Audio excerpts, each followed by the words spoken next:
Afternoon, everyone. We are going to jump through some winter storm coverage. This is going to be more about the warnings that are out there right now. Warnings are coming in fast and furious. We're going to jump through the NOAA.gov site, weather.gov, and I'll show you some different links like tropical tidbits.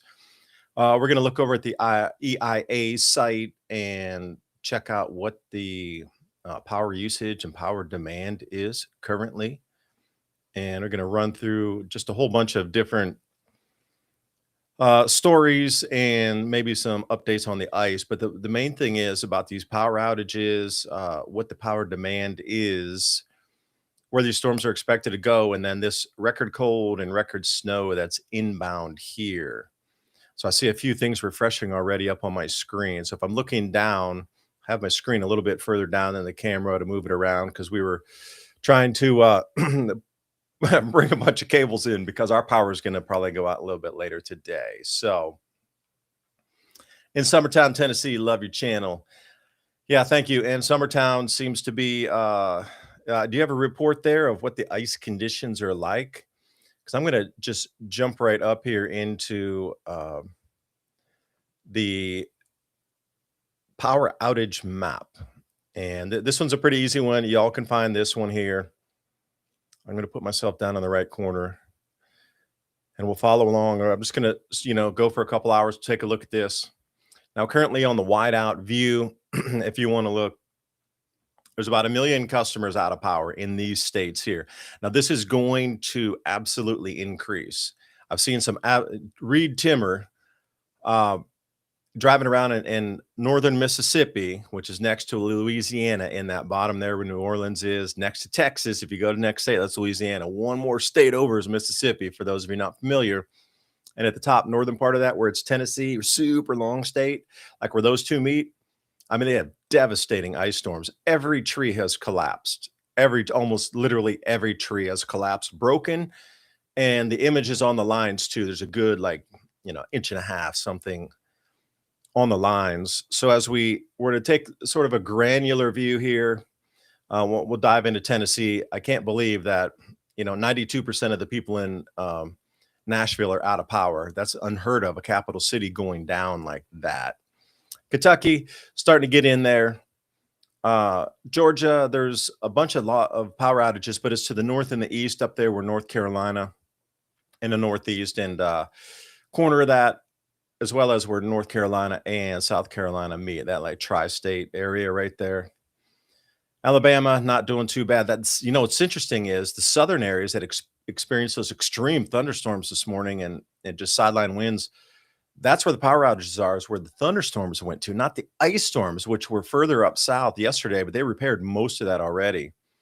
So Mississippi, I think it's the hardest hit. When we look down in Louisiana, also the freeze and cold warnings for Louisiana, most people aren't used to that type of cold down there. All right, Louisiana, shrimp, Gulf Coast, hot as can be, moss dripping off the trees, and then going to be like 10 degrees Fahrenheit. Not normal. Pipes aren't going to last. A lot of stuff out. Now, Texas lived up to what it was going to be. It was only going to be in this, say, northeast corner or the eastern part of Texas over there. We're going to have power outages, and that's all that really happened. But when we come over, you can actually follow the storm. Let's see if I can get down a little further here. More granular for you. So we see Tennessee where the ice storm was kind of just at its most ferocious, where it was actually formed into a pincer. And where that last little punch through, that's where all the ice storms came down in and knocked out power across the counties in and around Nashville. Now moving over into Memphis, Mississippi, a little bit south of Memphis, you can start to see the devastating power outages. This is going to take them such a long time to repair. Like Reed Timmer, if you check out his live view, I don't know if he's streaming anymore, but if you go back and look at the Mississippi coverage, it is going to take them weeks and weeks and weeks to get the power back on. I really haven't seen anything like that. I've seen some old pictures from the 1980s, maybe from the year 2000, some ice storms localized, but this was just like, is that even possible? Like I have a forest and we cut a lot of things with chainsaws, and we have had a lot of winds in our place here, our farm, and got trees knocked down and thing. But what I saw there was like trees bending in on themselves and like ripping apart from the inside going out. Like somebody grabbed the middle of a tree and just ripped it in half. And everything's hanging down from the ice on that. I just really haven't seen trees bent like that before. I'm sure, somewhere in a tornado there might have been something similar, but the way it was just so heavy on, just everything like just fell and cracked and ripped in the middle. Interesting. Go take a look at around some of these ice storms. Now, Louisiana too, as that storm was trekking from Texas going north, all the Louisiana northern counties there also are going to be, well, a long time getting fixed, especially right around northeast Louisiana where the dark red is. That so 5.6% of the state is out of power. Mississippi, 10% of all homes are out of power in Mississippi. Tennessee, we have 9% of all homes in Tennessee without power. So, looking at the wider scope, 10% power outage, that's a national news story or international news story. Imagine France with 10% of the people with no power, England, Scotland, whatever it is, Germany, 10% of the people in Germany with no power. You'd be like, whoa, that's huge. But like in Europe, these are the size of our US states. So, in context, when you're looking at that's crazy big. On the right side, we have the different electrical providers here.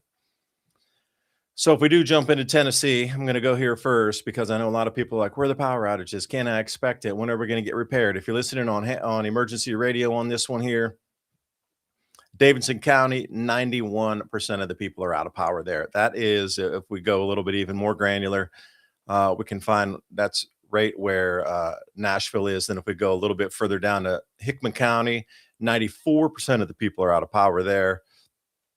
Houston County, 99% of the people in an entire county are out of power. And this is not some really remote area like I live out in Southeast Tennessee. Remote, I want it to be remote. I'm way out I'm at the last power pole and I'm at the last water main, and it's just hundreds of thousands of acres of forest behind me. I want it that way. But these people are in a suburban area coming out of the capital city, and then we're getting this devastating loss here. Like people in Nashville just generally probably didn't take I'm in a city, they're always going to have the power on. I'm in a capital city, the power's never going to go out. Well, you just realize how fragile our world is. And you're going to have to live through that if you do not get prepared.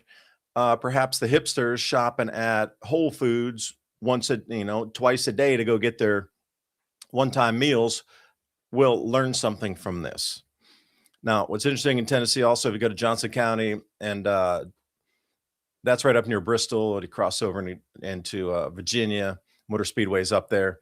100% of the people have no power in Johnson County. So it's pretty wide and stretching. I thought Knox County up at Knoxville would have experienced more power outages, but pretty much everybody's still powered up there, which is nice and amazing for me to see, being down in this neck of the woods, as they would say. And let me go ahead and jump back here where we at, getting a little lost in the. All right, and then we go into Mississippi. We're going to take a look here. Everything is devastatingly out. 95% out. Shirley County, Issaquena, 100% of the people out there. Humphreys, we go up 98% power loss. Some of these 80% power loss. Holmes County, Carroll County. Montgomery's up above 90%, where Carroll County was 83%. So you can just follow it up 77%. But when we get up on that, the line there going in the other states, Memphis is just north of this. Benton County, 87% of the people are without power. So you can see what let's say a travesty is on this. And thank you for every single person that's tuning in right now. Winter storm coverage Sunday and Monday. We're going to get into the warnings here pretty quick. So the power outage, and this is going to be a long-term event for those of you in Mississippi and around Nashville, anywhere in Tennessee that you're seeing the power outages. This is not going to be fixed by like Monday afternoon. You're going to go 7 to 10 days without power. So again, people in cities, are you ready for such a thing? I'm not sure. East Carroll County, 95% of the people out. This is in northern Louisiana. And have come down Red River County, 88% of the people no power. And you just kind of follow where the storm track was. Now, since these less heavily damaged areas like Wynn County is only half out of power, they're going to start and they're going to, come in from the north and south and get this repaired. For example, Louisiana is going to have power long before Nashville will. I know they're going to try to send crews over there, but you should see the streets. It's just a skating rink. And temperatures are forecast this evening to be uh, single digits. So none of that's going to melt off. So, crews can get in there if they have the correct type of tires and if they got chains and this sort of thing on there. I know some people here, old schoolers, were changing to stud tires. I can't believe it. One of my neighbors is like, I got the stud tires. And I'm like, aren't those things illegal? Didn't they get rid of those things? And he's like, oh, I've kept them. I keep them up. I put some kind of lubricant on them and thing. And I was like, what? You had these things since like the 1980s? He's like, yeah, why would you not want to? We live in the mountains, man. We're at the foothills. You got to have studded tires. And I'm like, the reason they made those illegal because they rip up the tar. They rip up the asphalt. My dad had these when we were younger too. And like late 1970s, I remember putting those things on the car. They had these little bits of metal that stick out all over the tire on the bottom to grab in. They're almost like crampons for a tire, but they did too much damage to the road. But I can't believe my neighbor still had a set of those. And are they dry rotted? Apparently not. He's kept good care of them. I'll have to get more information and bring it to you and see what kind of like a lubricant he was keeping on them, oil and thing. We didn't get into that deep a discussion. I was just like, all right, I got to go, man. I got to get back to the house. But those are the types of things you want to have deeper discussions later on when you have not such an emergency going on. Backside of the storm is going to wrap around in East Tennessee. We're going to get sleet, freezing rain, and snow tonight. So if you're anywhere in Eastern Tennessee, so way up here where Johnson County is, that storm is going to wrap back all the way around, back through, let's say, Knoxville, all the way down to Chattanooga. It's going to wrap back in, and we're going to get freezing rain, sleet, and snow tonight for about 6 to 8 hours. Now, West Virginia and Virginia, this is more of a snow threat. They haven't gone down too much on the power. There's just a very few amount of people out. 37 Washington County going up there, 30-40% of the people. It's not tremendous like it is down near Nashville. So let's dive in here on the on the weather forecast. Now, if you're going to take a look at tropicaltidbits.com, and I was telling people yesterday, how do you get to this? We're going to the mesoscale, tropicaltidbits.com. You're going to come into the forecast models, and you're going to want to go to mesoscale. Once you go to mesoscale, you're going to find a NAM or NAM. I find the reflectivity and the granularness of this one, if there is such a word, far better than anything else out there. You can look at GFS models, you can look at European, whatever. But I've also zoomed in on the Southeast US in the quadrant of where this is. So I'm going to go ahead and start rolling on this one here. I'm not really going to speed it up too fast. I like to go a little slower so you can determine how fast you want this to speed by. You can see this is Monday at 0400 Zulu, which is 11 p.m. tomorrow or 11 p.m. tonight. We're subtracting 5 hours for Zulu time or Greenwich Mean Time. All of the maps are in GMT Zulu time. Greenwich Mean, subtract 5 hours if you're on East Coast time because of the time change. And look how unusual that pattern is moving offshore, and it'll restart the loop here for you.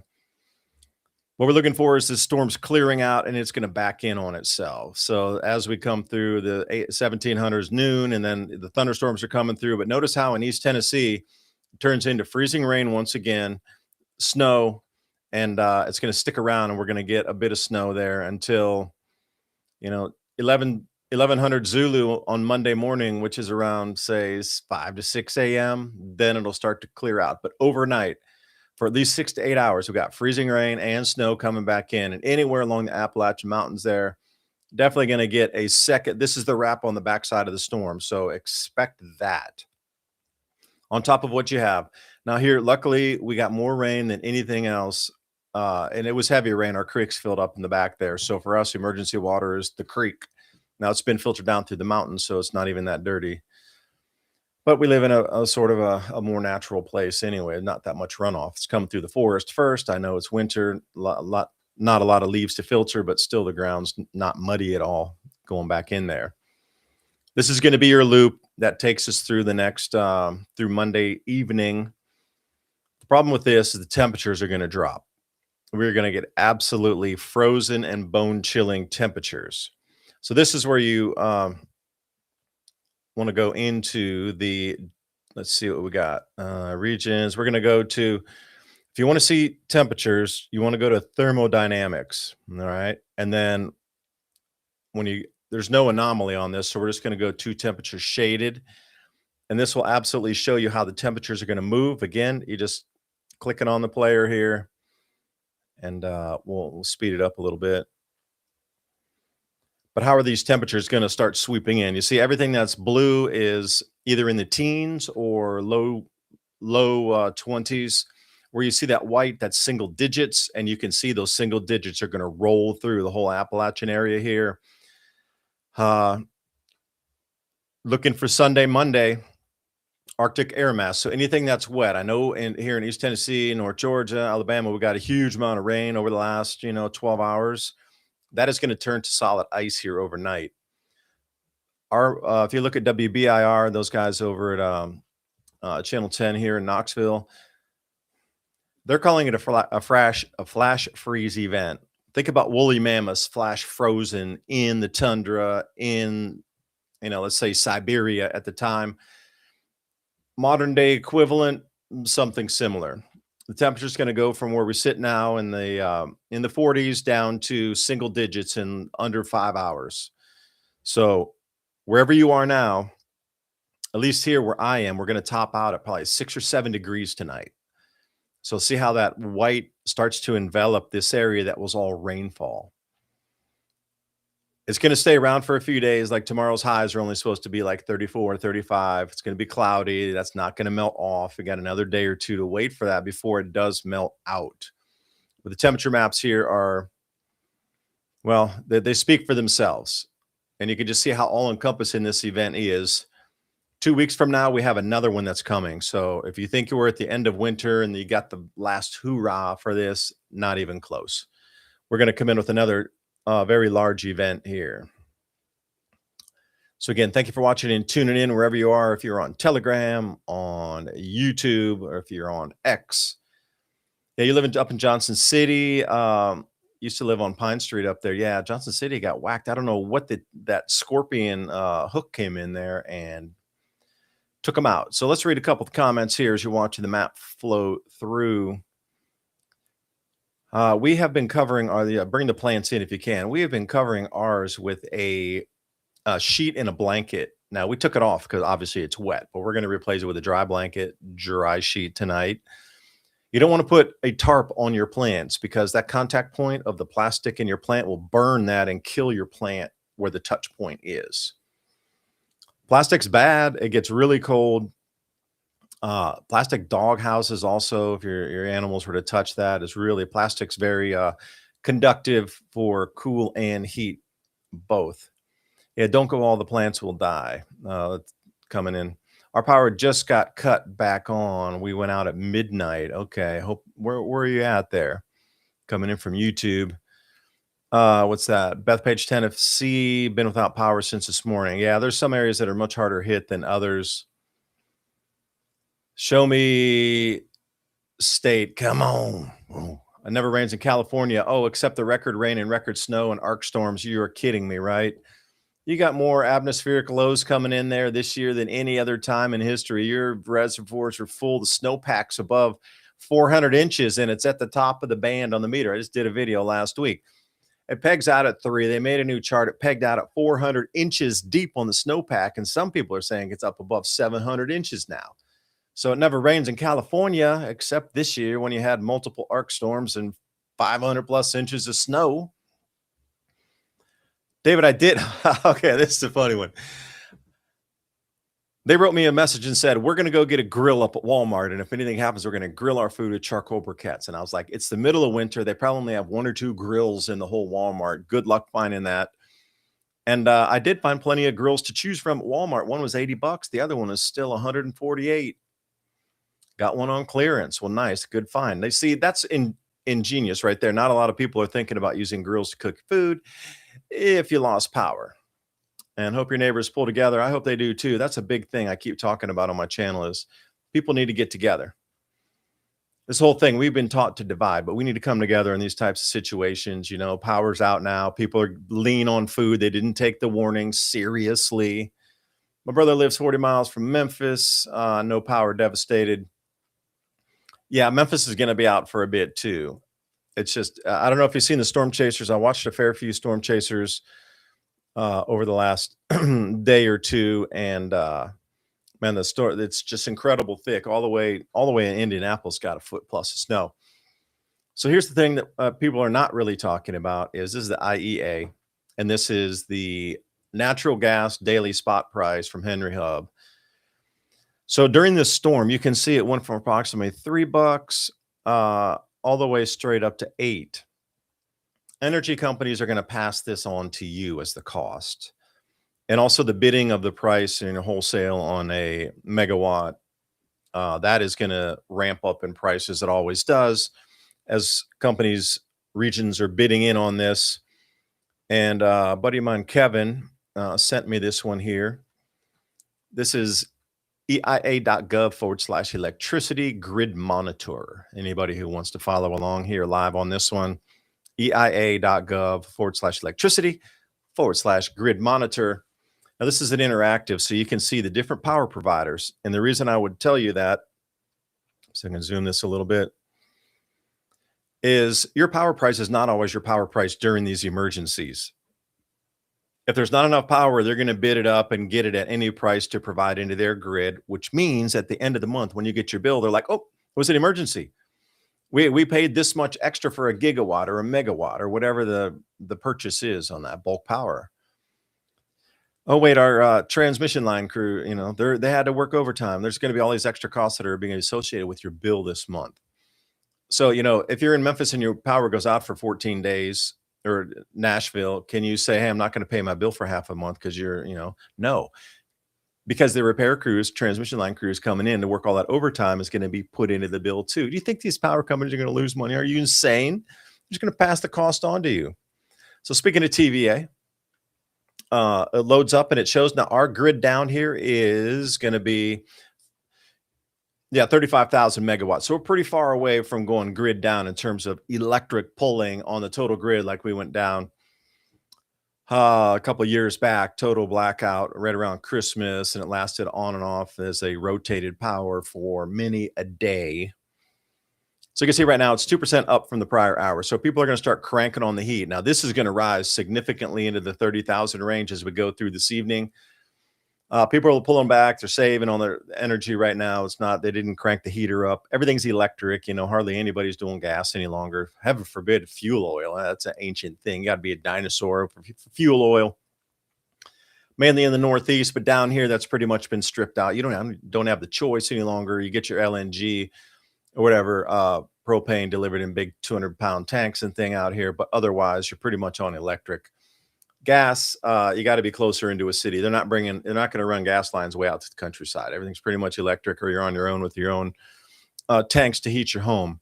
So they're pulling at 23,000 megawatt hours right now. And let's see where we at. This is Southern Company. Again, all these places that are out in, say, Mississippi and right up here, you see where it's red, Southwestern Power Administration. I can't believe they're pulling 31,000 megawatts. Okay, so this is where it gets a little sketchy. They're going to do what's called a step to try to reroute power to here. Now, when we went brownout and blackout in Tennessee, according to my friend Kevin, who's deeply into this, he said and wrote me a message earlier that there were 50 plus steps into rerouting. So if the power is going to go down, you can see the possible reroutes through these areas. How do you stop the power from going down? Well, you're rerouting and you're pulling from ERCOT, or you're pulling from PJM, or, TVA. They have power, but how do you get it somewhere? Southwest here, power. But SoCo is not really, helpful at this point because that's all cut off through there anyway. So it's not so much about power pulling directly and causing a brownout. It's can they even deliver the power to these places? So as you look, the reason that I'm bringing you this is in the weather forecast. It's going to get sub-zero or near zero temperatures, single digits, all through this entire area. So for them at 31,000 megawatt hours, they're going to be close to going brown out here at 35 to 36. They might have some extra capacity, be able to pull in from ERCOT. What are we looking at ERCOT here? This is off the Texas grid, and you can see the distribution lines coming through the network distribution. They can reroute around some areas. ERCOT, remember, was it 2021? But they have vast amounts of power. So 72,000, I think they were going down around 91, if I am correct, 92,000 megawatt hours, excuse me. They'll start to hit the breaker switches on that. So they have extra power to redivert over to somewhere else. So if you want to look at the full grid map here, this is how the power is going to be moved around during this blistering cold. But you have to realize other people up here, mid-continent, they're experiencing the coldest it's been in 120 years as well. Everybody's pulling in on the power here. So this entire, as far as you can go in this huge U, and then especially when we get up into New England up here, and what do we got? New York Independent, PJM, they're all going to be pulling exception from the grid here. Now, PJM, they can crank it up near 100,000 megawatts before they go down because they got a bunch of additional resources that they can pull from. Now, Duke Energy, that's over in the Carolinas here, and I don't think they're having very many problems right now. 0% change from the hour. You know why? Because there's power down everywhere, and people can't literally get the power. It's not coming through the homes. But notice the two things. TVA and Duke are running approximately the same on the megawatt hours. A little bit more in TVA at 23,000. When we get up to 35 to 37,000, this starts to strain the grid. Duke's also going to be pulling. SoCo is going to be pulling. So everywhere down here is going to try to pull. But then you got to realize there is record cold everywhere across any of these other power providers that might give us some relief. You can see how extensive the network is. It runs all across the United States. And where the yellows and reds are, these are zones that are having power outages. Only generation data available currently. So if you're in the middle of an area that has no power lines that are actually strung up any longer, then this creates a huge problem. So we're back over here. What's that? Arkansas, Southwest Power. So this should give you a good indication of where your power's at, how much more additional loads coming onto the grid here when it gets real cold. And as this increases from 1%, that is power turning back on in addition to people turning up their heat, both. So you're going to, I wish I could have this thing in real time because you would watch it just go skyrocket as people go from a frozen home overnight where the electric went out and to try to get their home back up at 65, 70, whatever it might be from below freezing, or, your house will get down to 20 Fahrenheit. You're going to want to crank the heater to get that thing back up to 70. So they're going to be using an enormous amount of draw when these people go from at freezing in their homes with the power out for the last day and to try to reheat their home in an instant fashion. Like when they bring these counties on with 100,000 homes that want to do that at the same exact time, this is when you're going to see these numbers go up like 10% from a prior hour. An entire county got reestablished back in and everybody's trying to reheat their homes. This is a huge thing to think about on the power side of stuff. So let's take a look, diving back in here. Thank you for watching up on YouTube. Again, we're streaming up on X on the Adapt 2030 channel, the Civilization Cycle channel. Also over on Telegram. First time I was able to pull in. I haven't been able to check the feed, but I hope it is live. So give me a 5x5 up here up on Telegram watching this one here. Storm is over Arkansas and the Ozarks. Now comes the brutal cold. And that is exactly right. You're going to watch these power providers just whoosh to the moon, as they would say it. And that's not going to be pleasant for anyone. So let's drop in on the winter advisories. And this is where I wanted to come into with our live show today. And let's hit a couple more of the comments as we're coming through. Foil balloons released, knocked out the power in Louisville last night. Don't understand. Was that the weather balloons from NOAA that got caught up in the power lines somehow? I'm not sure. Usually they release out in a really open area. Storm is over Arkansas, and that is going to be the thing. As this thing passes, behind it is going to be a flash freeze event. And that comes from our local news here in Knoxville, talking about flash freeze. Hilton, West Virginia, temperatures 22. Snow is still on the power lines, and it's raining. Yeah. That'll create this slushy mix that'll refreeze in just a few hours from now. So, brother in northern Mississippi, without preps, that is sad. Yeah, I'll agree. I talked about that earlier I did an actual video just running through all the warnings at the same time. What a dud. We've got almost nothing on the North Carolina Tennessee border. I know we just experienced rain. Be thankful that you got the dud. Everywhere surrounding us is absolutely devastated, and it's going to take a few days for the news to get out there. They can't even get on the roads. When I say an ice sheet, that's really an understatement. I never have seen this guy, just one of these newscasters up here in Knoxville. He's like, well into his late 60s, and he's like, I cannot believe this. Never seen anything like this. He's talking about the ice sheeting in Nashville. And I looked at some cul-de-sacs and people's ring cams and stuff, and you're like, is that even possible? It looks like an ice planet, like an ice world. Interesting. But be super thankful and just so grateful that we didn't get crushed by this, because you know how long it would take for them to get way out here in East Tennessee and Western North Carolina to get fixed. Damn, there'd be like hundreds of thousands of trees on the power lines. It would take us weeks, plural, to get anything repaired. And that was the whole thing that they didn't want to spook people with, was telling them the actual time of outage. Now, since the storm's over, I'm not able to say what I was told before the storm. They were telling people initially that they would be out of power for days. Okay, that's not a lie. Days, but in your mind, you're like, okay, that means 2. But in reality, they were looking for 3 to 5. Now, as the storm got closer in, they started to adjust it. Because if you're going to tell people your power is going to be out for 2 weeks, you cause an unnecessary panic. If you tell people your power will be out for 5 days, you create an unnecessary panic. I could see why they did it, why they didn't want that information out. They were just super general all the way through Georgia and Tennessee. Power is going to be out for a day or 2. They didn't want to cause a mass panic, because if I would come on the news and go, your power is going to be out for 14 days, there would be fistfights in the stores. It would just, society would come unglued. So you can see why they're not talking about magnetic field collapse and these sort of things on our planet right now, because, well, that would do the same thing, but on a global level. If they're lying to you about the days that they knew in advance your power was going to be out just so you wouldn't riot and cause panic in the stores, lied straight to your face on how many days the power would be out. What do you think they're going to do it globally and tell everybody, hey, you need to start growing your own food? By the way, the yields are significantly, well, some forecasts are putting 20% less crop yield this year. You should go grow your own food. Oh my gosh. That would panic everybody. I used to be on the fence of, man, we need to tell everybody, but now seeing, over these last 10 years of how people behave in just, grid down situations or power outages or in national emergencies, I'm kind of with them now. You just don't want to tell people, because they're not, those with ears to hear should get the message. In Kentucky, can't believe my electric is holding. Yeah, it's going to hold up for a minute. I don't know where you are in Kentucky, but right along that border there with Tennessee, which will go through some of these. Oh, thank you for Shaky Lane. Thank you yesterday as well.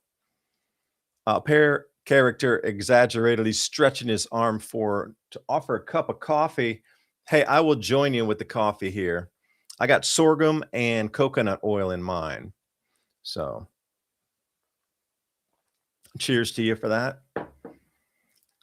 If you didn't know, when you add coconut oil to your coffee, it binds to the caffeine and it burns through the oil to release into you. So if you don't have any oils, and I know people who use avocado oil, some people use olive oil, just depends on your taste, literally your taste of what you like as oil. I saw some people using macadamia nut oil in Hawaii as well. The oil will bind with the caffeine, and then it's a super slow release, because if you don't have the oil, it just goes right through you, and you're up and down. But the slow release will extend that out. Like a single cup of coffee could last up to 4 hours in your body. Just a FYI for those of you who like coffee, want to keep it up, and something like that is. Yeah, it's going to single digits in Tennessee for the next 3 straight days. That's the whole thing. It's not just here. It's going single digit everywhere, even in North Mississippi. And they're already down in the power. Like that ice is not going to melt off the lines there. And, Reed Timmer, again, shout out, dude. Thank you for going up and showing all this stuff. It was absolutely devastating, especially around Oxford, Mississippi, where Ole Miss is, that place. And that's imagine a whole university campus, right? Completely out of power for weeks, plural. And, students, how prepared really are they is the question. Or how prepared did they get? They got dorm rooms and things. How much between 4 dudes living in a room, how much extra food do you think they really have? I'm sure they got tons of bottles of liquor, But do you think how much food do they have? People are going to get hungry. They're just not, the power won't be there. The cafeterias can't open. I mean, just in a super microcosm of a university going down in power for 2 weeks, you know, you just put it in that perspective for a minute. Now go to a large city like Nashville, that's going to be down for a couple weeks or a week, 7 days. I mean, the crime's going to get off. People are just going to flare off after day 3. Now, day 4, generally in grid down situations, according to a lot of research that, and papers I've read and people who've experienced this before and those who've been in war zones and thing, usually on the 4th day, it starts to really fall apart.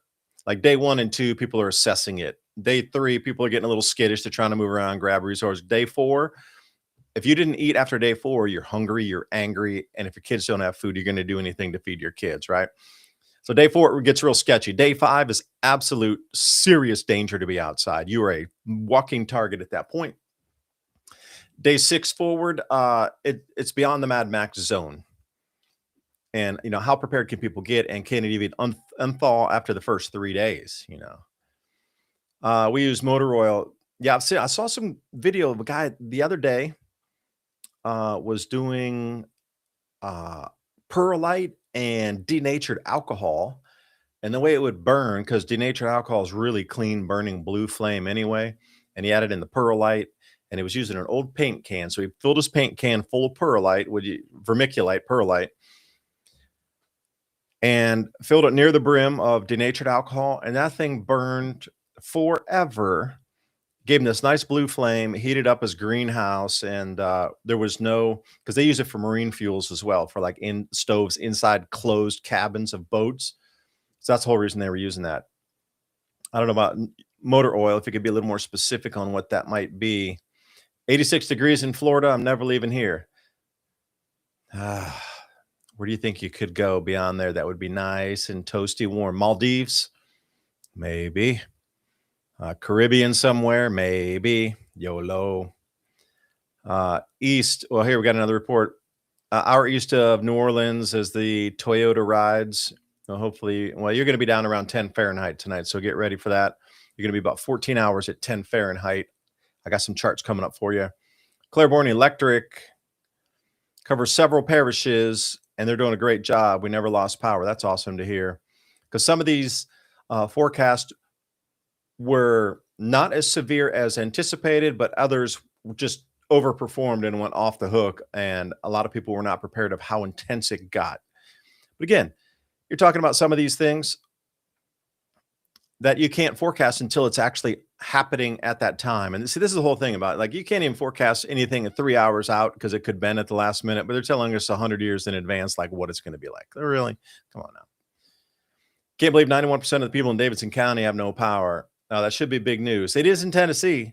The capital is absolutely locked off, blocked off. Remember the Buffalo blizzard back in 1977, where it was like 6 weeks and they had to bring military in to try to give food to people? Because even the most well-prepared at 6 weeks with no power and food, they were stretching on their viability of that. So the Army had to come in and, start going door to door and helping people. That was 77. Please remember, the Buffalo blizzard. It was all national news every single night for like 6 weeks. Got in from chores. Yeah, I'd set everything up yesterday, so we're just kind of on wait mode and fire up the generator. But again, I knew the storm was coming in, and I just kind of been micro preparing every day. And then yesterday, I really put it into full action. 34 in the mountains, and you're in Mountain City, Tennessee. We dodged a bullet. Indeed, we did. How lucky were we? So let me jump over to the NOAA weather alerts. So anybody can do this. Just go up to NOAA.gov, or you can go to weather.gov also. And if we do look down here and you just click on your green warning zone, now most of the time they will have a situation report. And also, if it's going to be extreme, the flood warnings are in green. The extreme cold warnings are in blue. Now, this is not, in my opinion, the best for the weather station. Oh, here we go. This is what you're looking for. They'll set up some different types of things. Now, this is a rapidly changing temperature profile for us here. So those of you in East Tennessee, the temperature through Monday, when they say rapidly plunging temperatures, we're going to go from 40 to 6 degrees in like 6 hours. A flash freeze for a better term. Bring it in through Monday. And then as you can see, when the temperature is rising back around 20 The following evening, it's going to drop even lower to single digits again. This is double digit, 10 degrees Fahrenheit. But as we ride through this double dip, it's going to get down. Some places are expecting record low temperatures at around 0 Fahrenheit to 5 Fahrenheit. So Clarksville, Cookeville, Crossville, Lawrenceburg, Nashville. And that's a whole big thing. Water freezes at 32 degrees or ice melts at 32 degrees Fahrenheit. But if it's 33, it's not really all that vigorous of a melting. Oh, wait, I got to share this tab instead. My bad. I forgot that it pops off on itself. Note to self, every time you click on the map, you have to come to the next screen because it opens in a new tab every time you do that. So here's your rapidly dropping temperatures, sliding down the scale. So right around 3 p.m. and it really starts to drop out, get around freezing, around 6, just coming in another hour or so. But then a little bit after midnight, you're already down in approaching single digit temperatures. So Nashville is not going to have any relief of the power going back on for some time. The ice needs to come off some of the lines and crews aren't going to be able to get around. And if you've been in Nashville, you know it's kind of hilly in there too in some areas. So how are you going to get up those hills? They're going to have to go all the way around. And there's a lot of elevation rises and declines in that city. It's not like other places, say in Spain somewhere, where you're up and down, up and down, up and down the hills or whatnot, but same but different. All right, so let's turn this one back on again here. We're just going to jump through a few of the different warnings. And for example, up here, I think this is Duluth Weather Bureau. I'm going to share this tab for us instead here off Duluth. Yeah, they have an extreme cold warning as well in Duluth. So just to put it into perspective, you're going to click on the weather story here. One more bitter cold night. Okay, temperatures are expected to get in. I remember the wind chills were around 60 Fahrenheit below 0. Oh, yeah, here we go. So the wind chill is 41 degrees Fahrenheit below 0. So that area in the red dotted box is an extreme cold warning. Extreme cold. Can I click that on there? Yeah, there you go. So the red dotted line, what's that? Grand Rapids, 38 Fahrenheit below 0. Yeah, that's a sub-zero. And Duluth as well. Like, it's a little cold for my taste. I just don't think I could do a winter up there. I really don't. In Canada too, I just can't handle 30, 40 Fahrenheit or Celsius in Canada below 0 temperatures. Not for me. I'm more of an iguana lover. I'll kick it down over into Florida there, I guess. All right, so let's run through what kind of more warnings do we have over here. So we'll come somewhere around the cold weather advisory here. This is out of Memphis. Let's share this tab here because again, it keeps doing that, jumping over to a new tab every time. So if you're in Memphis, this is your extreme warning here. I'll wide that out for us. It's going to get down single digit and it'll feel like it's 15 Fahrenheit below 0. So when you're around Memphis and that Holly Springs right there, and you get further south, Oxford, that's all that North Mississippi devastated ice storm area. They're not getting power back for a while. Memphis is also down. And as you follow up to Parsons there, that area is all down in power too. We just looked at the outage map. And let me jump back over to the outage map, share this tab, and let's see what we can find in terms of what we're looking at on the map for that. So that same area in Mississippi that you were looking at is all this red right through here. And if we're coming down with the warnings on that for the extreme cold in this area here, that's the same area that you just saw on the map here with my cursor coming up from the south to the northeast, from the southwest to northeast, going this direction over Oxford and Ole Miss there, up and down. So the extreme cold warnings are out on that. Let's jump back in and see where this is going to take us. So all this blue is just varying degrees of extreme cold warnings. So let's go down somewhere deep in Mississippi. Let me see if I can see southeastern Louisiana.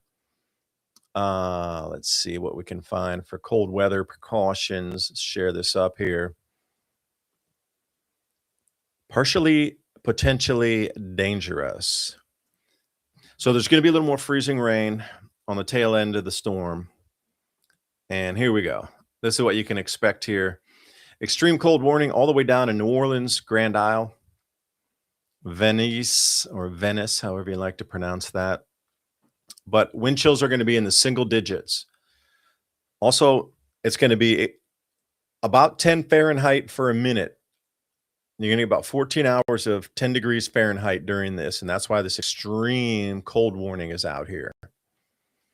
Now, what to expect? Morning through afternoon. A lot of people in this area in Baton Rouge and New Orleans, they're not used to these kind of temperatures. So take it seriously, bundle up, try to stay inside. Because you imagine if you're living in Canada and you came down here and you got 10 degrees Fahrenheit for your temperatures. Now, I was wondering if I can find an actual warning for that. Let me see if I can zoom in a bit here. I remember seeing one this morning that was really frigid cold temperatures on the way. No, that's going to be the same one. Let me see if I can pull something else out of the hat for us here. Let's see. How about in Mississippi? Why don't we go right there? Extreme cold warning, and this comes out of Memphis again. That was the same one we just looked at. Like a lot of the coverage on these things here. Okay, what do we got for the green? Let's see what we have. We're going to share the tab. All right. So if you're in Alabama, there's Huntsville right in the middle of that. Dangerous wind chills. Here we go. We got a weather advisory map for you. So I can pull this in. Okay, so if you're in Huntsville, okay, so if you just go north of Huntsville up I-65 where it says Fayetteville, then we're starting to get into Tennessee. It's right on the border there. Muscle Shoals is down there, kind of real famous vacation spot if you're into the lakes and that sort of thing. Muscle Shoals, shout out. Huntsville's going to be 2 degrees Fahrenheit tonight, and Coleman 1. Now, remember, this place is already really rainy. It had ice, then it turned to rain, then it was sleet, then it was rain again. So they've been having rain for 12 straight hours almost. This is going to come in at 0 degrees in Fayetteville. So that's what I'm talking about. Up in Nashville, it's going to be around 0 or maybe 5 or 6 degrees, like nothing's melting. This is an extreme wind chill.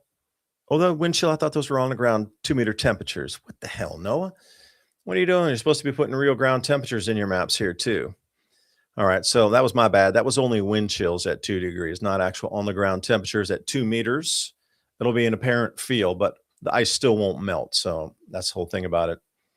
Temps are going to be below freezing, obviously, for this time. So most times when you're looking at temperatures, looking at the 2-meter or just ground temperatures, and this one seemed to have snuck that in on me with just wind chill on 2 charts. That's kind of rare that they would do that. Normally when they're putting out these advisories, they put the ground temperature and they put the wind chill temperature. It's really rare to have 2 wind chill temperature maps on top of each other. That's what threw me off there. I'm wondering why they would even do that.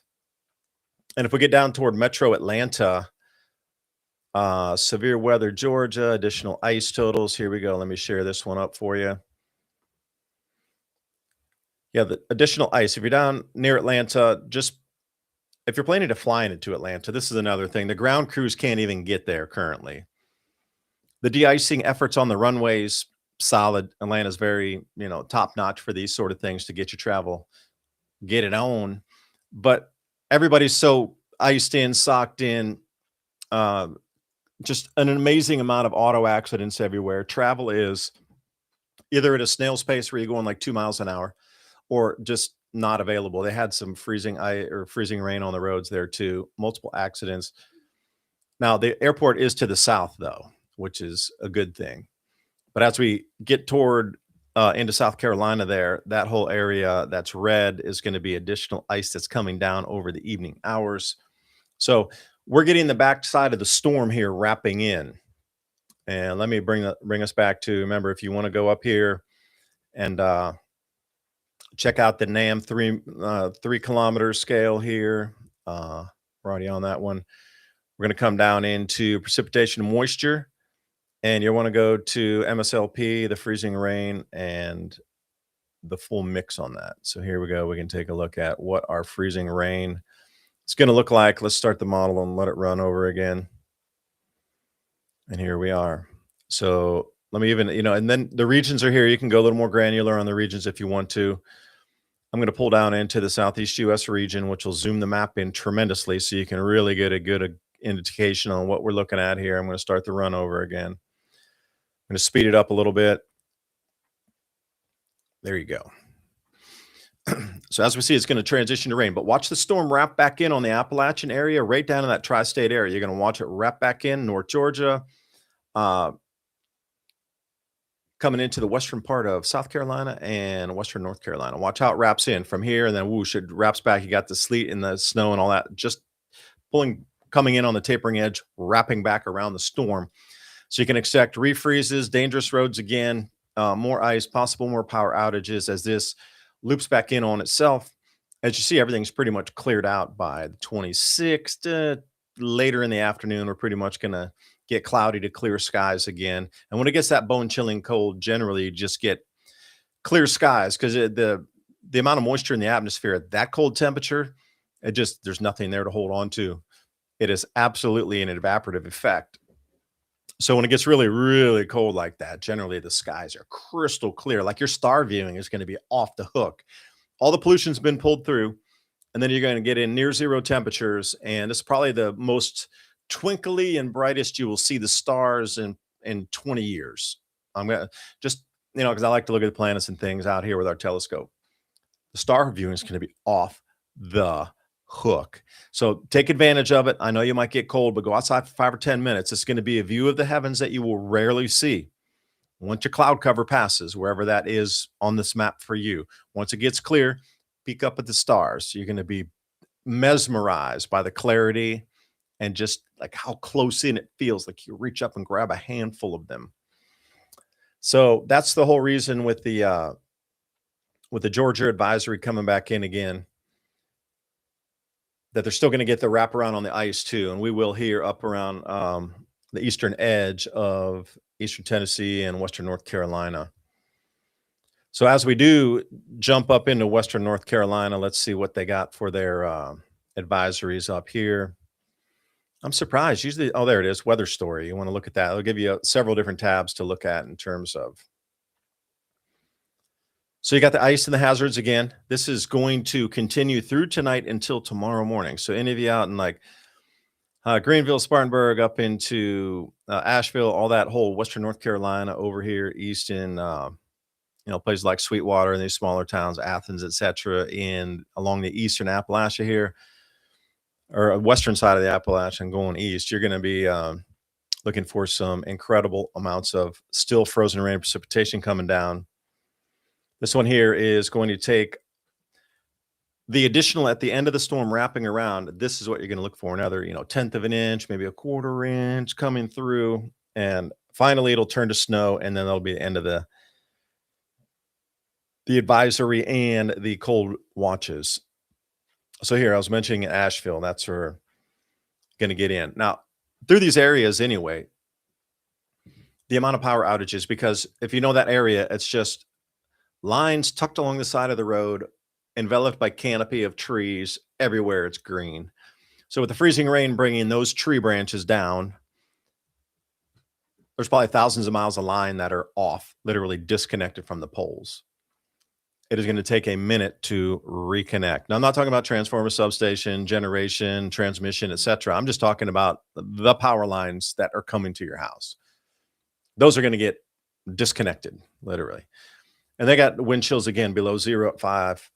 So how long can a crew stay out there to fix? They're humans also. They're, subject to weather and cold just like you are. Imagine you're 5 degrees Fahrenheit below 0. It's whipping wind. They're up there. They're working for a couple hours. Those guys are going to need to come in and warm up. Well, and if there's 5 guys, 10 guys out there, they're going to be rotating in crews. It's not going to be all 10 people working at the same time continuously for 24 hours trying to get your power on. They're going to freeze themselves. If it's a little bit warmer, they can get a lot more people out there. But at these kind of sub-zero temperatures, they're going to be rotating who's in and out and who's warming. So it's not going to be as fast as you might think it will be. And we got the extreme cold watch specifically, but you're getting a little bit higher elevation when you're getting up in these areas here. Once you get past Robbinsville, you're starting to climb and get in up and around the mountains. Like I-40, I don't know if you've driven that. It was closed off for a while after Hurricane Helene, But the Judicula stones up there, they saw the plasma discharge looking west, and that electric sculpting that you see right here in East Tennessee, that was viewed. And there's a famous stone up there that all those plasma petroglyphs they had put on that, and that was called the Judicula stone, which I might want to bring it to you. So let's see if we can find it. It's Judicula. And let's see. Oh, of course they would have it. Judicula stone. So this is up off I-40, and if you do decide to run up there, this is what it looks like. And you might think, well, that's only a little tiny stone, isn't it, David? No, it's not really. It has a viewing platform, and it's pretty large. So this is what they had seen as electrical discharge over East Tennessee. If you look, there's a clear demarcated electric sculpting event here just on the other side of the Appalachians. This is what they witnessed, and all of these are electric petroglyphs, plasma petroglyphs. Those are highly electrified sky phenomenon now that we can recreate in plasma laboratories, but every single one of these is recreatable in a plasma lab. So they witnessed that, and they're like, oh, what was that? That was lightning from like literally lightning from space, like planetary lightning that ripped through and sculpted out this valley over here. I'm talking like huge discharge. The amount of discharge on that is just like unthinkable in terms of us. Okay, think about a lightning bolt might be 3 feet wide. This might be what happened that they witnessed might have been 30 miles wide.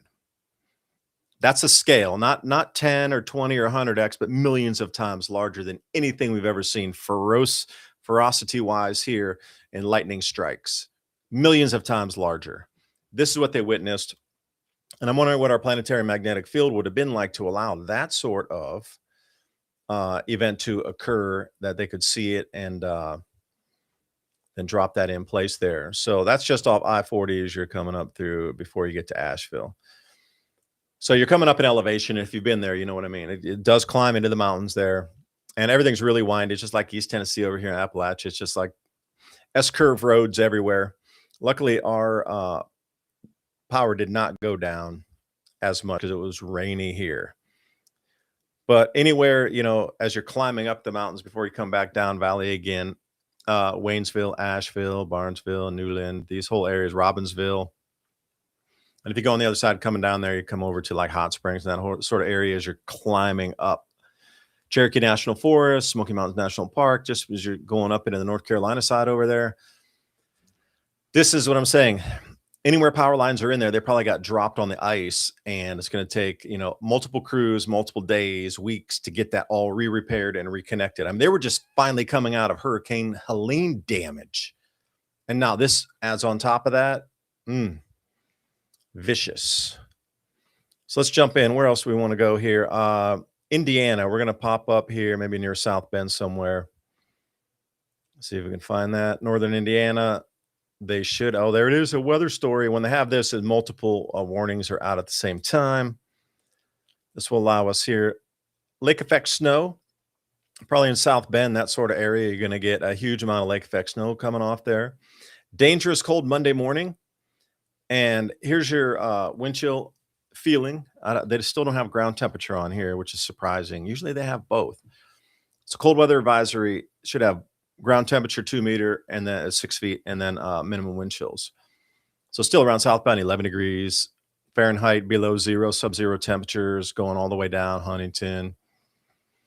Anywhere you see there, these are kind of rare anyway. You know, it gets cold and snowy every single year with lake effect snow and cold and everything.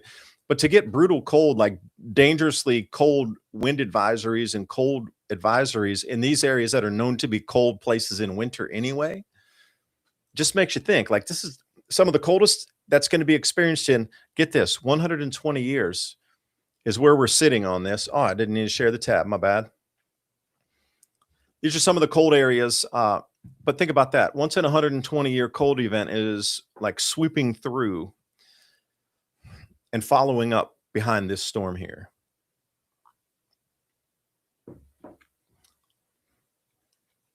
Where else do we have to look at? We're going to be in Kentucky this time. Paducah Weather Bureau is putting this one out. So what do we have? Oh, with this amount of warnings here, this is a biggie because they got 5 on the top there. You're streaming 5 different reports. So the first one is going to be, let's see here. The snow total amounts, as you can see on the left, 14 inches, a little more than a foot. Going to make travel hazardous anyway. Winter storm is winding down. I totally agree that it's going to dissipate and you can watch it move. And as we looked at on the charts, you could see where that on the forecast here, once again, pull you over to, oops, where'd that happen? This coming. And a lot of times I won't let you zoom it out. So I tried to, but oh, there it is. It gives you a sounding.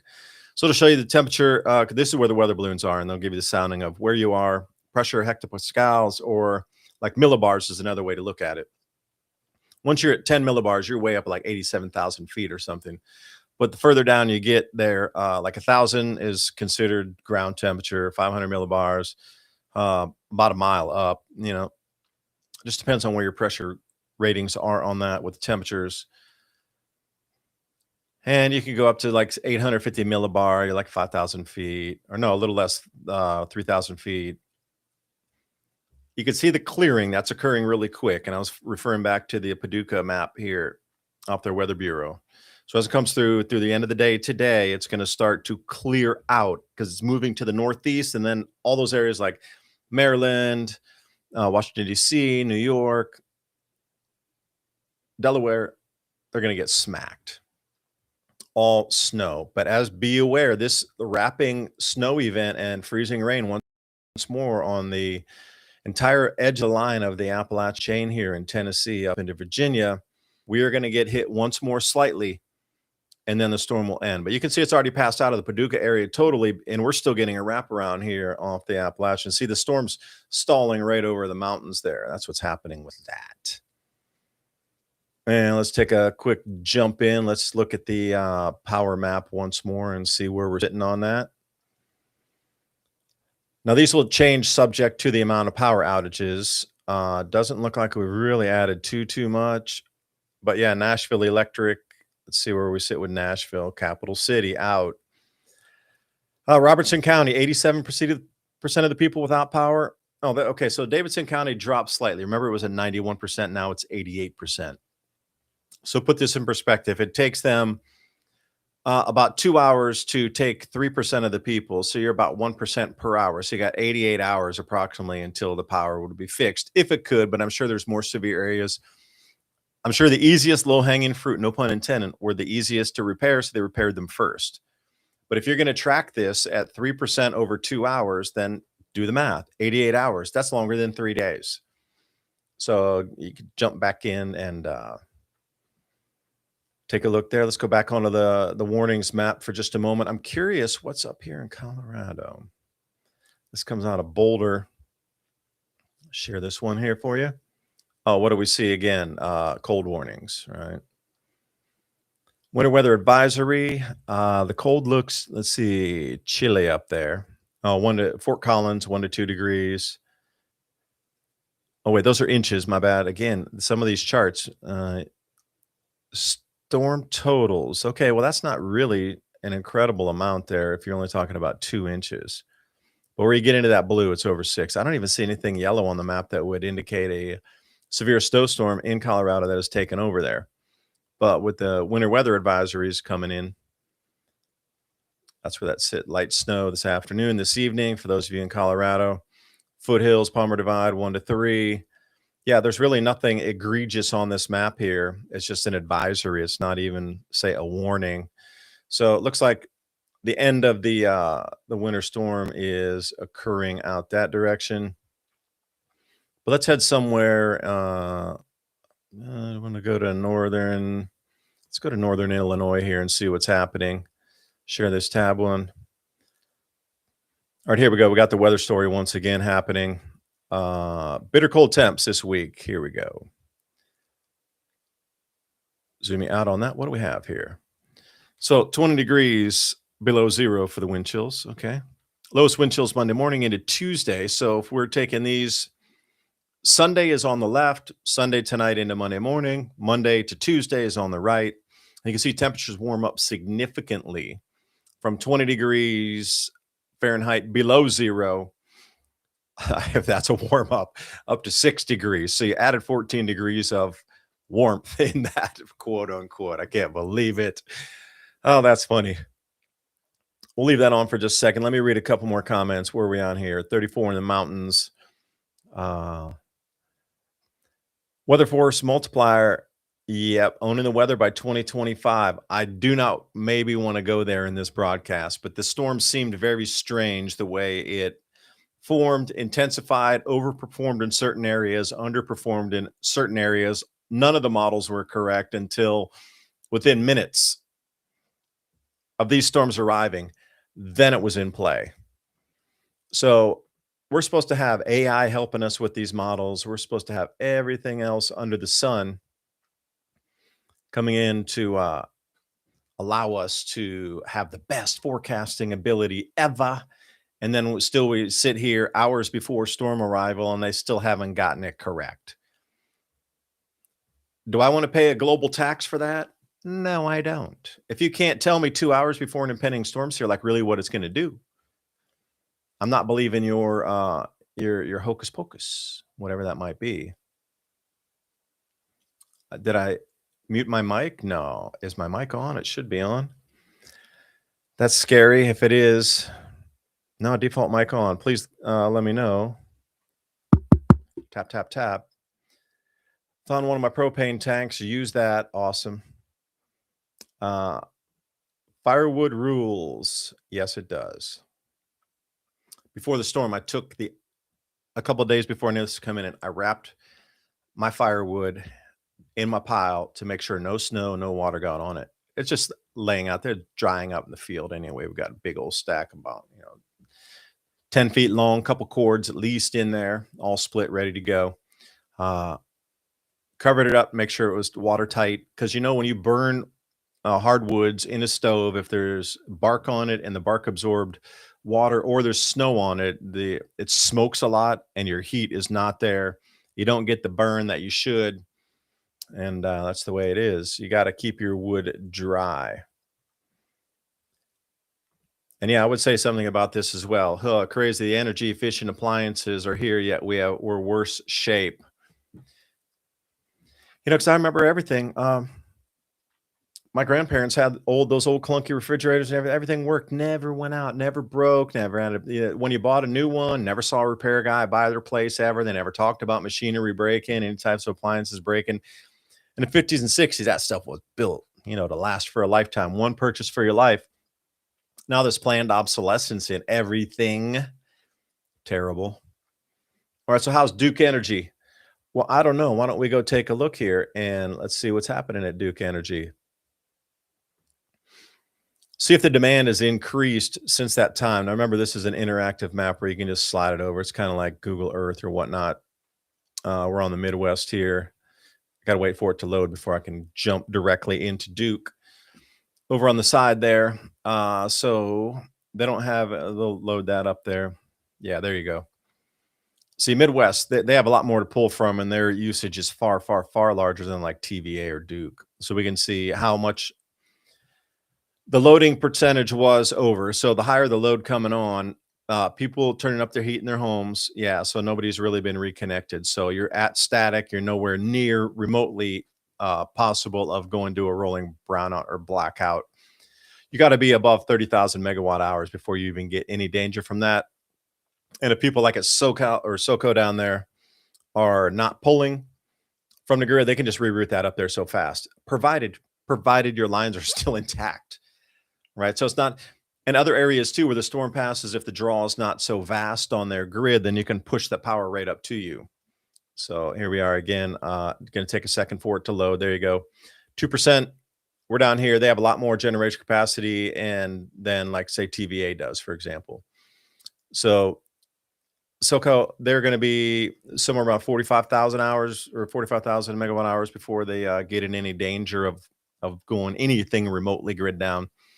We in East Tennessee here, TVA, we're at around 37,000 megawatt hours before we would have to start thinking about anything browning out. So still in very good shape in terms of generation and actual transmission. Nowhere The only reason your power is out is because your lines are literally down. That's the only thing you're looking at there. Maybe we can go a little more granular here. No, can't do it. I guess these are the large the bulk transmission lines on this one. So let's go back to some of the warnings here. I'm going to share this off. Let's see if we do go further toward, let's jump up toward Washington. Oh, the Baltimore, Washington office. Their weather story, if you're heading east, all this is going east. Yeah, that's so interesting now. They're just like, ice and snow, take it slow. They don't even give you the forecast. You got to go to Weather Bell or something where they give you the decent snow totals, or some of these other more say in-depth charts here. I forgot to share that again. Damn, this NOAA map. Come on, man, stay in the lane. So stop sharing on that one. Let's see where else we're gonna go here. Let's jump into Eastern Tennessee. I don't know if it's high wind warnings are coming back again for y'all. So through the rest of the evening, high wind warnings are going to be on here. So get ready for that. 25 to 40 with gusts up to 80. That is going to be the back wrapping of that storm. So you're going to, me too, we're going to get this pelting rain and snow, more freezing rain. You're going to get snow on top of that, some sleet. And this is going to wrap from west to east. It's not going to get that northeast pattern. It's actually coming from the northwest down to us. So again, it's like that anti-clockwise. That's where it's piling up on top of there. And we would expect, winter storm warnings again from, let's say, 6, 7 o'clock tonight, all the way through. Now, the wind was cranking today cranking out in our field earlier today. Arctic cold, the temperature tell you to get ready. We'll look at the black ice warnings here. Even a very thin sheet of ice and you're off the road. So buckle up for that and really be careful. There's no joke. Like some of these, here we go, the Sugarlands. So this is giving it Mount LeConte up there where the lodge is. So Cades Cove, I'm sure if it's not closed, it should be. You can't have people driving around. Although you drive super, super slow, I highly suggest anybody ever get a chance to visit Cades Cove, man, it is such an amazing spot. Bring a picnic, go for a walk, maybe do a sliver of a hike, but get into the middle section of the open field. Like there's a cross connector road. I forget the name of the road that cuts through the middle of that place. Drive down that road and pull off to the side and go walk through the fields. Like nobody's ever out there. They're always on the main road looking for bears and stuff. But I am telling you, Cades Cove is a gem of a gem. You must visit that place. If you're into nature, if you're into views in nature, how they would say in French, voila, or something like this. Awesome amente. But the Arctic cold's coming back. Temperatures this week, I'll wide this out just for a little bit of thaw potential after this rain, sleet, and snow, freezing rain comes back to us again. So even going up into Virginia, the temperatures tomorrow, Monday, they're not really going to get above freezing. Tuesday is going to be even chillier in the evenings, like 4 degrees Fahrenheit, 6 degrees. Like all those are single digit temperatures except Nuga down there, Chattanooga, a little further south down there, right on the Georgia border.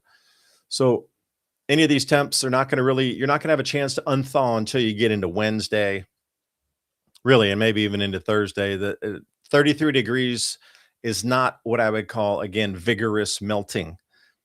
A lot of stuff stays frozen. Even if it's in the sun and it's 33 with some wind, you might see a little drop of water coming off that. You need something in the high 30s before you're going to see some melting. And as I roll out to Friday, I just don't see that. So all the way from Sunday to Friday, whatever you're locked in ice, it's really not going to have a chance to melt off. So these next 5 days here, just be prepared to be ice. Is not going to melt. So that whole blue chart there is, well, Sunday today is the very last time we get this because we had rain, high 30s, low 40s, rain, and then it's transitioning to pure ice the rest of the week. So whatever, we got all kind of standing water around here. Some places were flooding earlier in the backfield. I wouldn't say flooding, just gathering water. Birds were out taking baths. I couldn't believe how many robins I saw there. Everything, all the huge amounts of birds around out today. but just the water standing everywhere. Just rained for so long, so heavy here, and with a huge amount of standing water. That's all frozen tonight. So be extremely cautious when you're walking down your steps, out to your car, that sort of thing. All right, let's head up to. We'll do a couple more updates here. I'm curious in Northwest Florida, Southeast Georgia. Oh, they got thunderstorm risks on this one. Here, I'll zoom that out a sliver for you. So level 2 on the thunderstorm, not really that ferocious. Level 4 or level 5 tornadic activity. Although I did see some tornado warnings earlier. I was watching Ryan Hall, y'all, and Max Velocity both earlier, and they had tornado warnings out for today as well. Central Georgia. All right. So for example, today they're calling this sort of a cold advisory. It's only going to be 75 for the high temperatures. Yeah. Okay. That kind of puts it in perspective for you. You know, chance of precipitation and the temperatures that are supposed to be in there. I guess it was going to get into the 50s somewhere, 40s. Here we go. That's precipitation. Here's your temperature chart. Yeah. High temperatures. So then the temperature drops the day after tomorrow. So same thing. They were getting a lot of rain as this was pulling east, but after that, that cold goes all the way down into Florida. So that's why they're putting the advisories out. You know, look at this. Cold advisory 52 Fahrenheit. Like I would take that right now because it's going to freeze tonight. I'd be super happy with a 52 Fahrenheit. That's a cold advisory in Florida. 65. Whoa, so cold. You know, I guess it's all in perspective. If you're not used to 45 or 50 or 60-degree temperatures, then I guess it would be bone chilling cold for you, but maybe not. So the climate weather history here, this is in Jacksonville. Jayville. Let's see what we got. St. Simon's Island down there. Okay, that's in Georgia, St. Simon's. Florida, Jacksonville, Gainesville. Record low. Okay, that's what I was looking for here. So if you look at the third column over to the right, it is record low 15 Fahrenheit, 22, 20, and 21. They're not anywhere remotely close to that. They're going to be in the 40s to say 50s. So they're not in any danger at all of coming in with any kind of warnings. All right, I'd like to see on the panhandle here. What's that yellow? What do we got going on here? Oh, again, tornado watches risk because they did have tornadoes north into central Georgia a bit earlier today. They're going to get some nasty wind gusts here, 50 to 70 mile an hour. And it's kind of flat down there. Sideline winds, you know.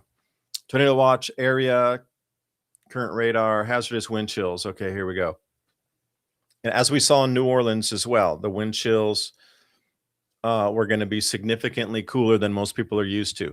Although these wind chills are not going to be 10 to 12 degrees. They're going to be more 17 to 25 degrees, which is nice. Lows are only going to be in the 20 to 26 to freezing, 32. But over in Louisiana, it was significantly less than that. It was down into the teens in some areas. All the way down to like Baton Rouge and New Orleans was going to get down in the 20s, like low 20s, borderline 20, 22 degrees Fahrenheit.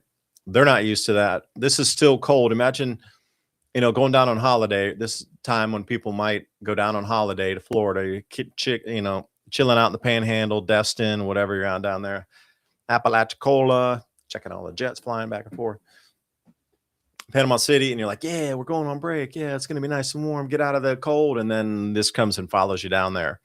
Again, these homes aren't really, if it's an extended cold period, they're not that insulated for these types of things. Just saying, they hard freeze Monday night. So then all these areas here, yeah, bring your plants and pets in, 17 Fahrenheit, all the way down to the beaches there.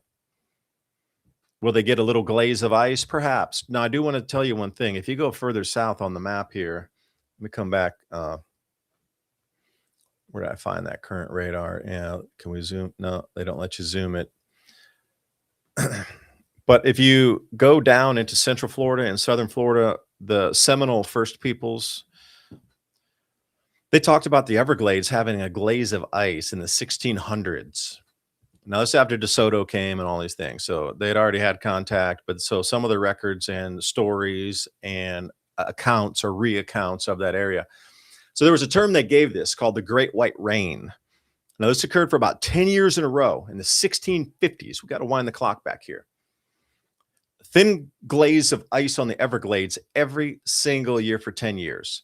And when it did snow in Central Florida, further a little bit south, maybe not Miami, but in Central Florida area, they termed it the Great White Rain because they had not seen that before. Because go into perspective, if you're looking at 400-year cycles, then the last time you would be year 1200 or something, 1250 AD. Now, would those stories have been passed down for 400 years? Probably not, because they would have been forgotten. No, it snowed for 10 years. Would you keep that in your lore and legend and pass it down for 400 years? Maybe, maybe not. But it did survive the accounts from this previous 400-year period. It's called the Great White Rain. And I always reference that because it indicated that a solar grand minima was in play, and further, Central Florida will get far, far cooler during a grand solar minimum, or a solar grand minima, however you like to term that. So let's get, I'm going to close out a few of these windows. I feel I might be struggling on the live stream here. Let me get those, close them up. All right, so back to the warnings here. Let me see where we're at. Wanted to try to cover all the warnings. Obviously, anything offshore, if you're boating, you want to take care of that. Ooh, let's get a little further up here into, let's say, Vermont or somewhere northeast. I know those blues are going to be a little bit different. Okay, this one, Burlington. I did not see these earlier warnings when I was looking at this earlier today. So these are new warnings coming out. If you're up in the northeast, you know, New England area, this is your snowfall totals here. Anywhere in red is above 15 inches, let's say. 18 inches, 24 inches, 30 inches. I don't know exactly if it's going to get that deep, but the storm totals, as the second paragraph down there, totals are ranging from 7 to 22 degree or inches, fluffy snow. Luckily, because down here, you know, in East Tennessee, we always get that heavy those heavy flakes that come down, just really heavy snow. Although a few years back, it was kind of fluffy for a part of an afternoon, but otherwise it started to get into that like heavier type. Powder on the mountain, not a chance. Any of you go skiing in like snowshoe or something, it's all icy. It's always icy in West Virginia. It's not powdery like in like some of the California resorts, Colorado, etc. Just not like that. So, you know, we were always jealous of watching the guys ski out there going, damn, they got powder up to their knees, and we're skidding on ice, sliding on our butts down the slope, you know, because all ice, like pure ice. Some days you couldn't even ski because it would just be like sheet of ice down there. Like, oh, you can't.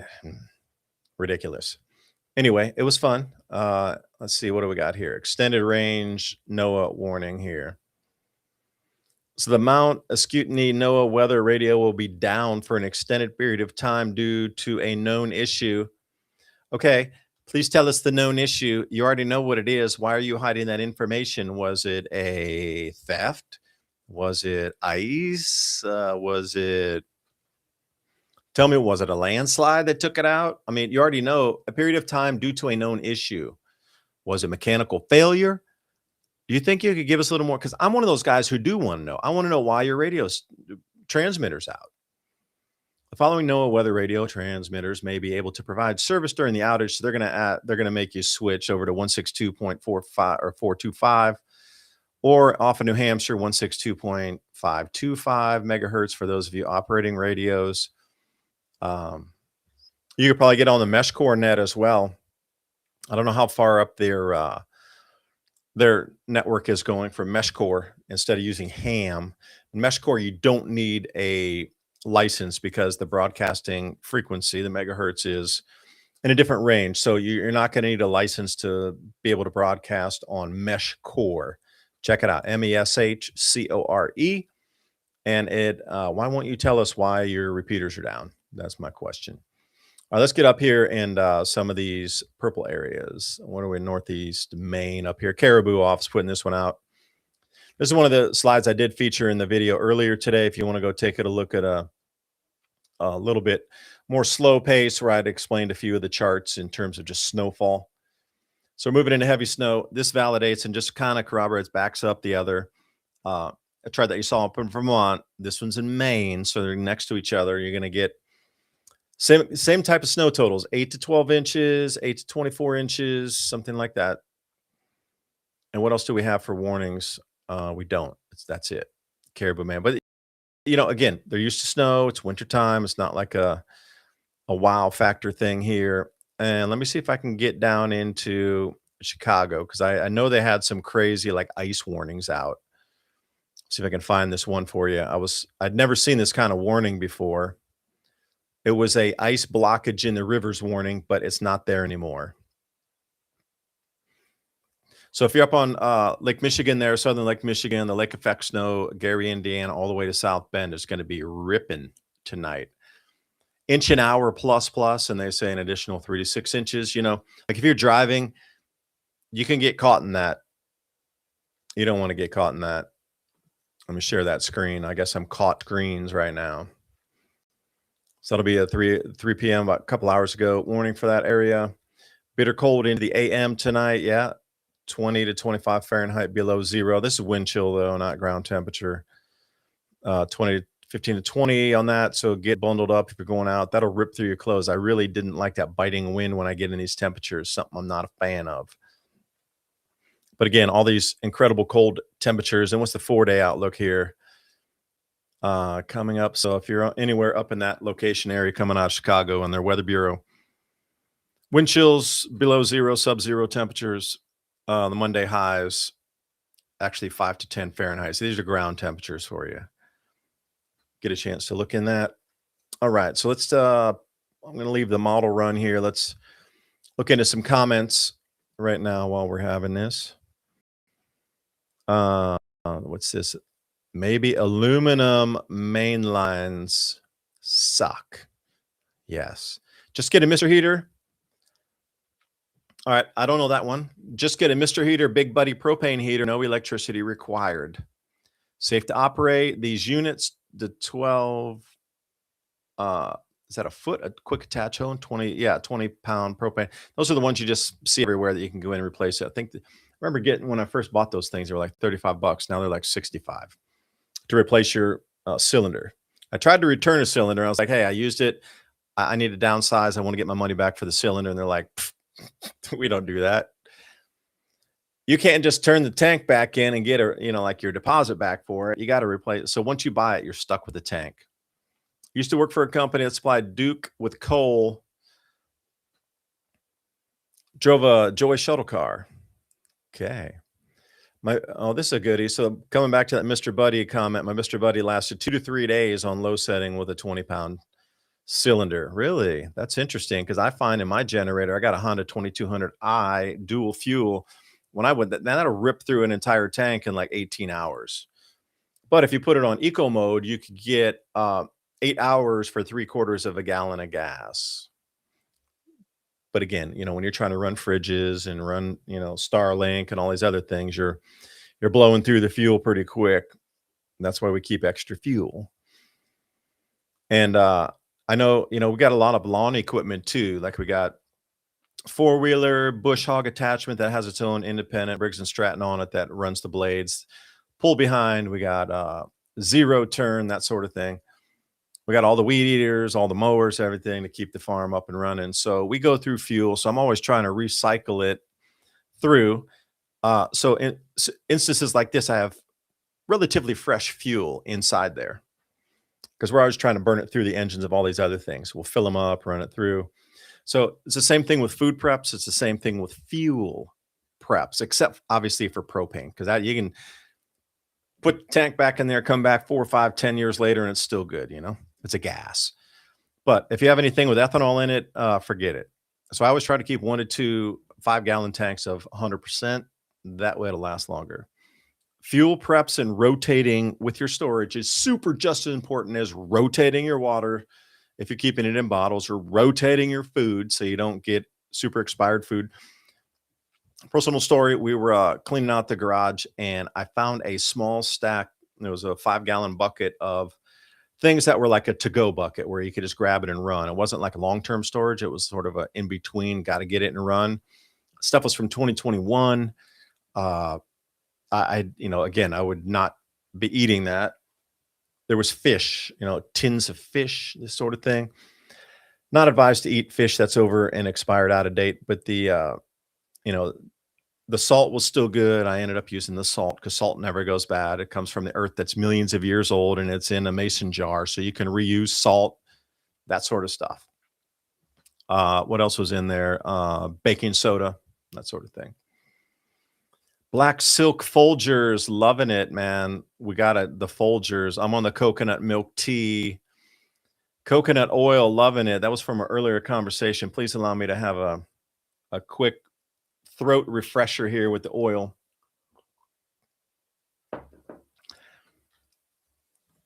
Back to the point about using perlite and denatured alcohol. Do not use an old paint can. Obviously, this guy had one that you could buy that it had no label on it, and it was a fresh one where you could pour your own paint into it. Brand new.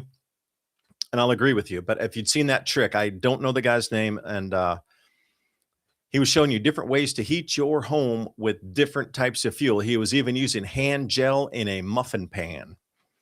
And he cut a hole through the tops of the mason jar lids, and he spaced them there, and he was boiling water using gel in a muffin tin.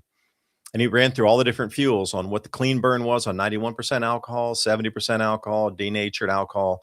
And he ran the gamut of how much ventilation you need, what the heat is going to come out in BTUs, how long you can cook with this many squeezes of just hand gel. And then he mixed a bunch in vermiculite as well, or perlite, excuse me. And then also it created a sterno, like homemade sterno. So he ran through all these different fixes, and it was perlite. I don't know about using vermiculite, but it was perlite that he specifically was using. Well, my sister chickened out. She went to the Bahamas. Well, wouldn't it be strange if a winter storm went to the Bahamas? Southwest Indiana, 18 inches plus of snow, gradually trying to clear a path out for the house. Yeah, I know. I had used a snowblower when I was up in that area as well. Just chilly, and it's just windy, and you're like, now that I've seen some robotic snowblowers that are out there on their own. Ratio for perlite and denatured alcohol. He filled this paint can full, pretty much a perlite just below the rim, and then he poured an entire container of that. And it burned for, I forget how many hours it was that it burned, but he was still in there doing his talk, and then he turned off the lights and came back and explained all these other things. And he put a screen around it so you wouldn't burn yourself. But then on top, because the heat was rising, you could cook on it too and get heat and light. That was the whole thing. It's like, you don't have to, you can create heat and light without any electricity. Just if you have these simple things. Every house probably has squeezy juice for the hand sanitizer. You can make your own sternos from that. Most people have some rubbing alcohol laying around. Just simple stuff in your house. Depends on what proof alcohol. If you got like 151, you can burn that. I do some distilling, all the 4-shot methanol thing. That's really high proof. Wouldn't drink it. Don't want to put it on my skin or anything, but you can burn it. Let's see. We cleared a path for our dog. And what else happened with the dog there? We cleared a path for our dog and gave up coming down so hard by the wind. Yeah, Lancaster, Pennsylvania. I heard there was already 18 inches of snow and people were skiing in Pittsburgh down the street or something. I haven't seen the videos. Others were talking about it. I could believe them because it's like Ryan Hall was talking about this, and who is Max Velocity is also speaking about that. So those two guys are pretty on the money. Between Nashville and Clarksville, do you still have power there? I am curious. Sunflower, if you have it. 77 in Miami right now. Yo, just behave and quit rubbing it in our faces up here. I wonder what your property taxes and insurance are, bro. We'll take the cold because I bet mine's 20 times cheaper than yours. Make chemtrails great again. Would that be an MCGA hat? Or is that YMCA? Make the trails great again. Make stratospheric aerosol geoengineering great again. I guess that's a little bit long for the on the hat. You have to give me the letters for that one there. I was in South Dakota 2 days ago, and it was -8. Joplin, really? Okay. Yeah, that was where all the tornadoes went through that one time. I remember there was a devastating set of tornadoes that went through Joplin, wrecked that place. Cold and sleepy. Where else are we at here? Reports coming in. It was below 0 degrees, sub-zero in Montana. We had a week we didn't get above 20 below, and the low was 40 below. 0, sub-zero, 60 below with the wind chill. That was in Bozeman in 2010. Yeah, some of these, when that polar vortex gets knocked off with a sudden stratospheric warming event, you can absolutely get some of these remarkably cold temperatures because that's directly over the Arctic Circle where it's usually 80 Fahrenheit below, and it'll get knocked off and it warms up as it gets south. But, still going from 80 below zero to 60 below zero, 50. Yeah, let me tell you something about ski goggles.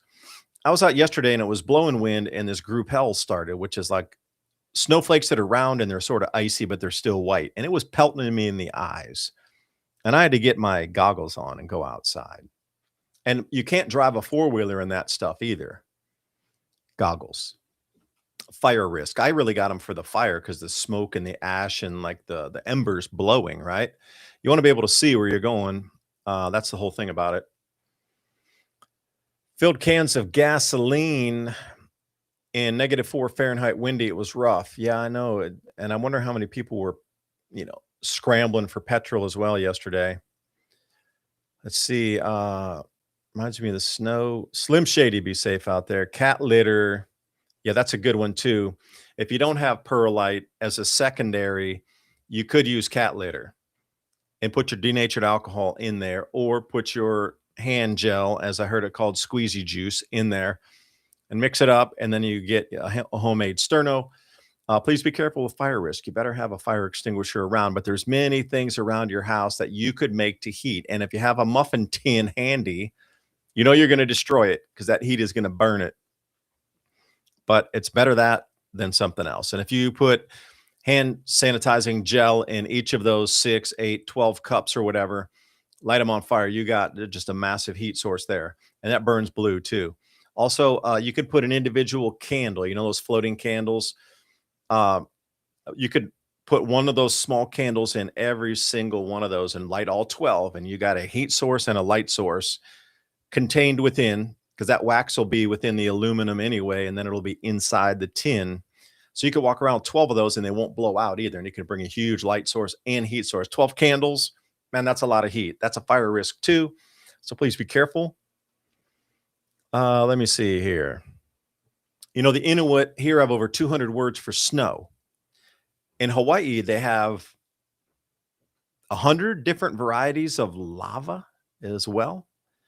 The extruding lava, the Pele's hair lava, the lava, which is the spiky one because you step on it and you go, ah. There's all types of lava as well. Like people who know and have been in tune with our earth for thousands and thousands and thousands of years get the idea that there's variants and varieties within. So, in Hawaii also, hundreds, how many classifications of lava do they have? 200 words for snow. Yeah, what do we got here? Miami's going to be cold. Okay. How are mango trees are going to burn?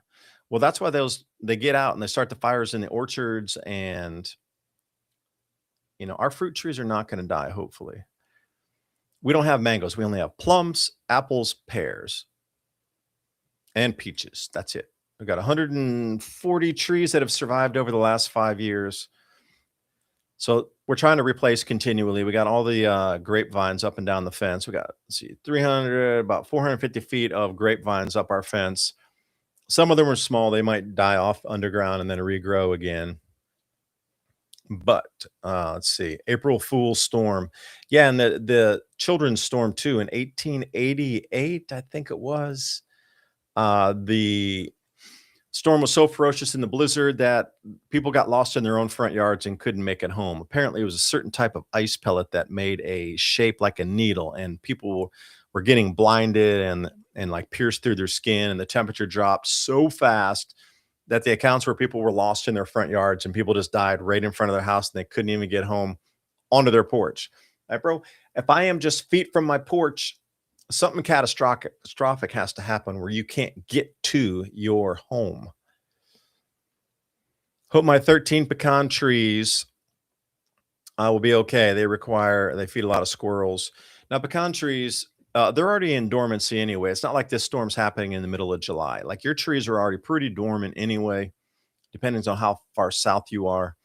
But this is when we do pruning for most of our stuff. Like note to self, through the end of the month here, I need to prune out. I was thinking about getting on my plum trees because they had a bunch of new growth coming off that I wanted to trim back anyway.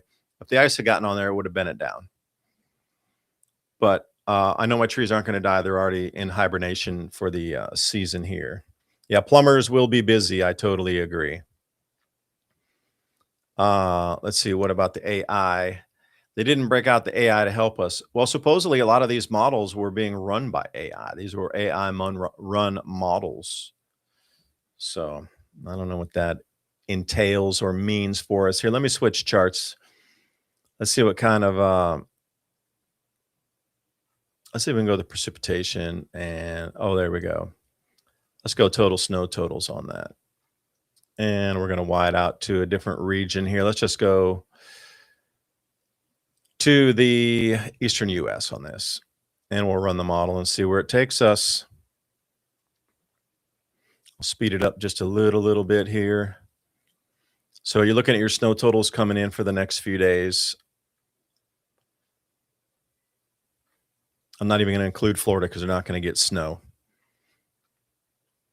Now, it could cap out, and it looks like your highest snow totals over these taking us out. Now, remember, these are 1 hour charts, so the model run's not going to be as long because it's only taking you out an hour per slide here.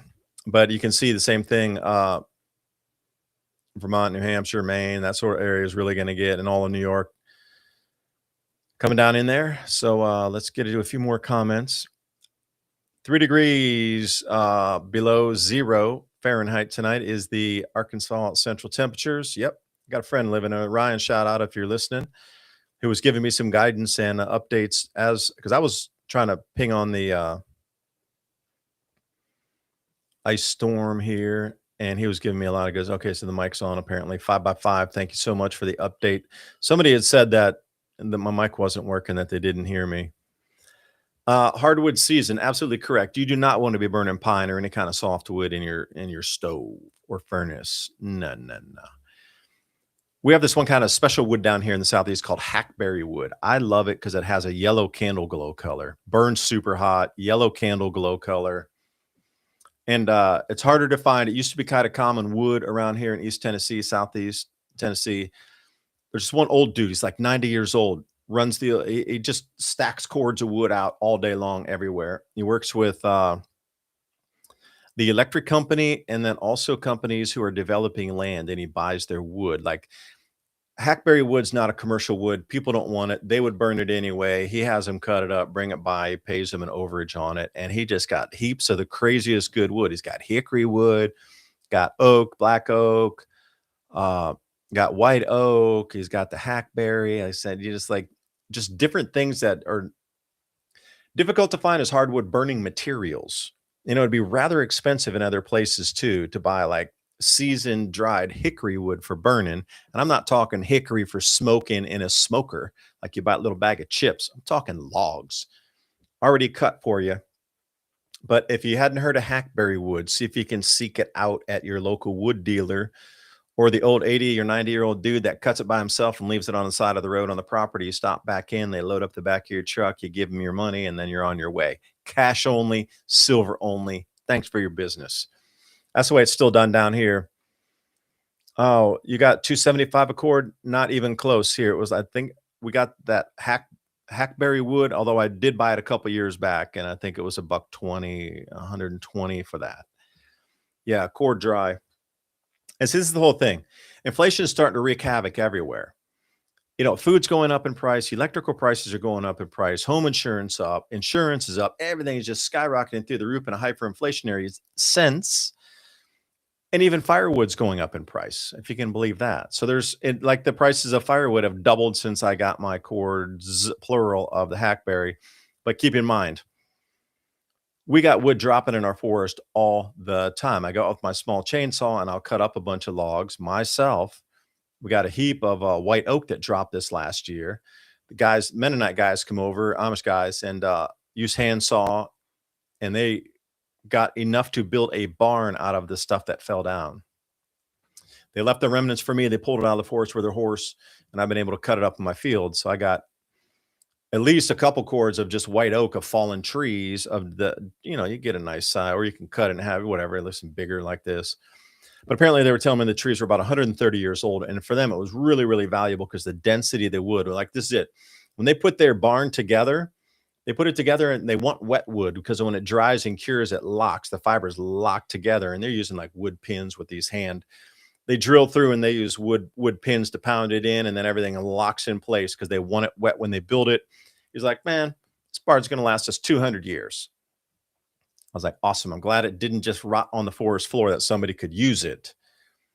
So, dare I say grand solar minimum extremes? Yes. Thanks so much for staying and keeping the flow. All right. So here's something about ancient Egypt. Caught my eye. What do we got here?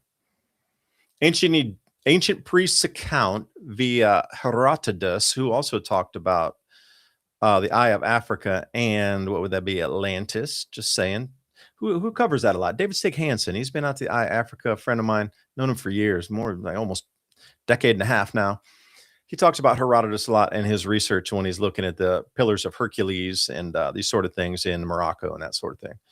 Ancient Egypt lore recorded that Herodotus, the sun rose in the west and set in the east twice, indicating a reversal of Earth's rotation or axis shift. Not only there, the ancient Chinese talk about it as well. So if you think about it, that's two accounts of societies or civilizations that are still here that have passed these records down. So Egyptian priests talking about it, but also in China, they talked about it. That's a little bit of validation. I definitely would not discount that in any way, shape, or form. See, now how this could happen is if we go into a depleted magnetic field and then it reverses and something like this were to happen. Zero magnetic field state could allow anything to occur. I don't know about geophysical pole shift in terms of like it tipping over, but in terms of rotation, it could reverse itself. Now imagine the slosh back on that. I mean, sheesh, we could have a whole 2-hour show on just looking at Google Earth and going to see where we have slosh back and water erosion patterns coming off continents itself, and then subsequently off the continental shelf of water erosion pouring down into an empty ocean.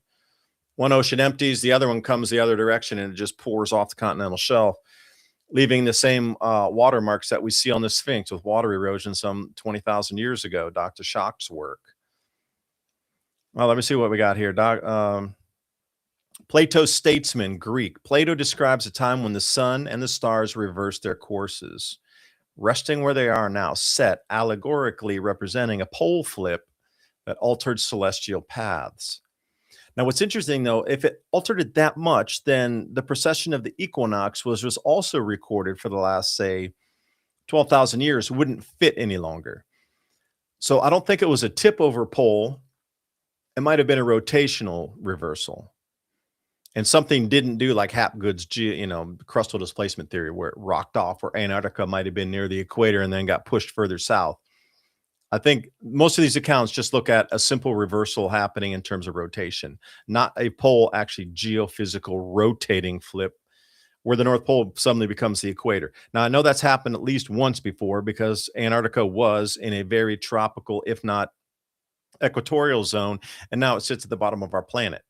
Also in the Arctic, there's an enormous amount of tropical fossils up there, which would make sense if those two land masses where the Arctic is presently was on the equator, and then halfway around the world, Antarctica was on the equator, and it switched in the poles. Suddenly, the Arctic is now the North Pole, and Antarctica is the South Pole, both with tropical fossils. That would make sense. You're talking about a full geophysical flip at 180 degrees. I don't know what survives that. Because if there was an intact society, let's say in Antarctica, and if it was a continent and it was on the tropics, it would have had an advanced society on it. If it flipped all the way to the bottom of the earth, it would be an instant flash freeze. Like nothing would have survived that. I'm just wondering how there's even humans left in such a traumatic event.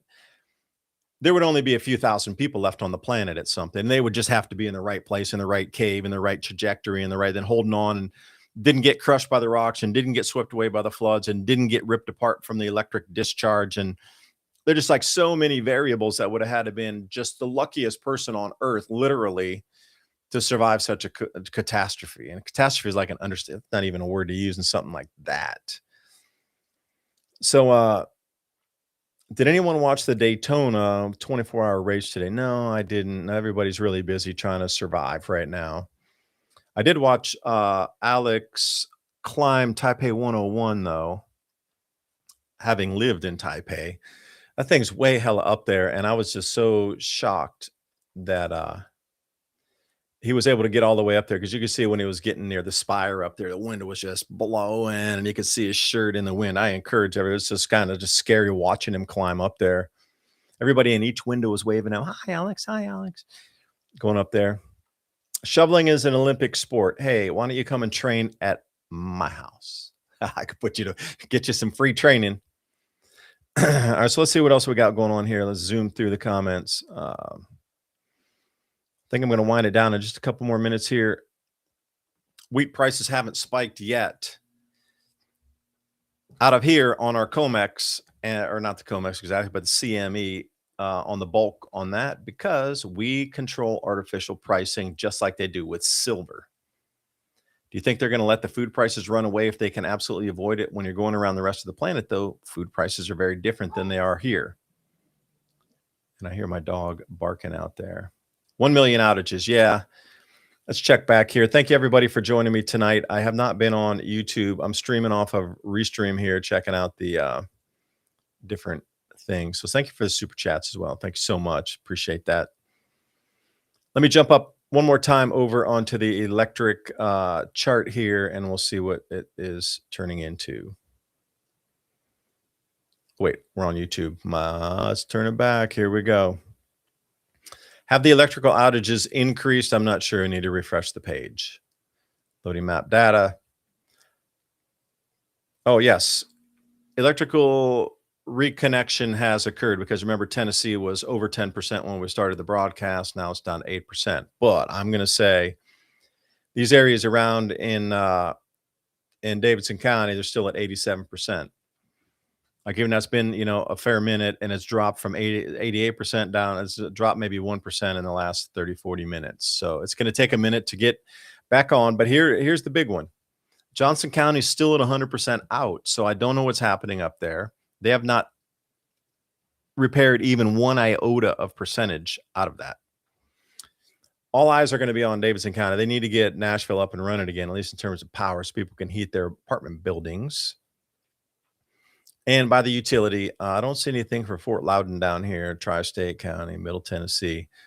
So as we look at the power outage map, and I will come to the draw on the grid as well.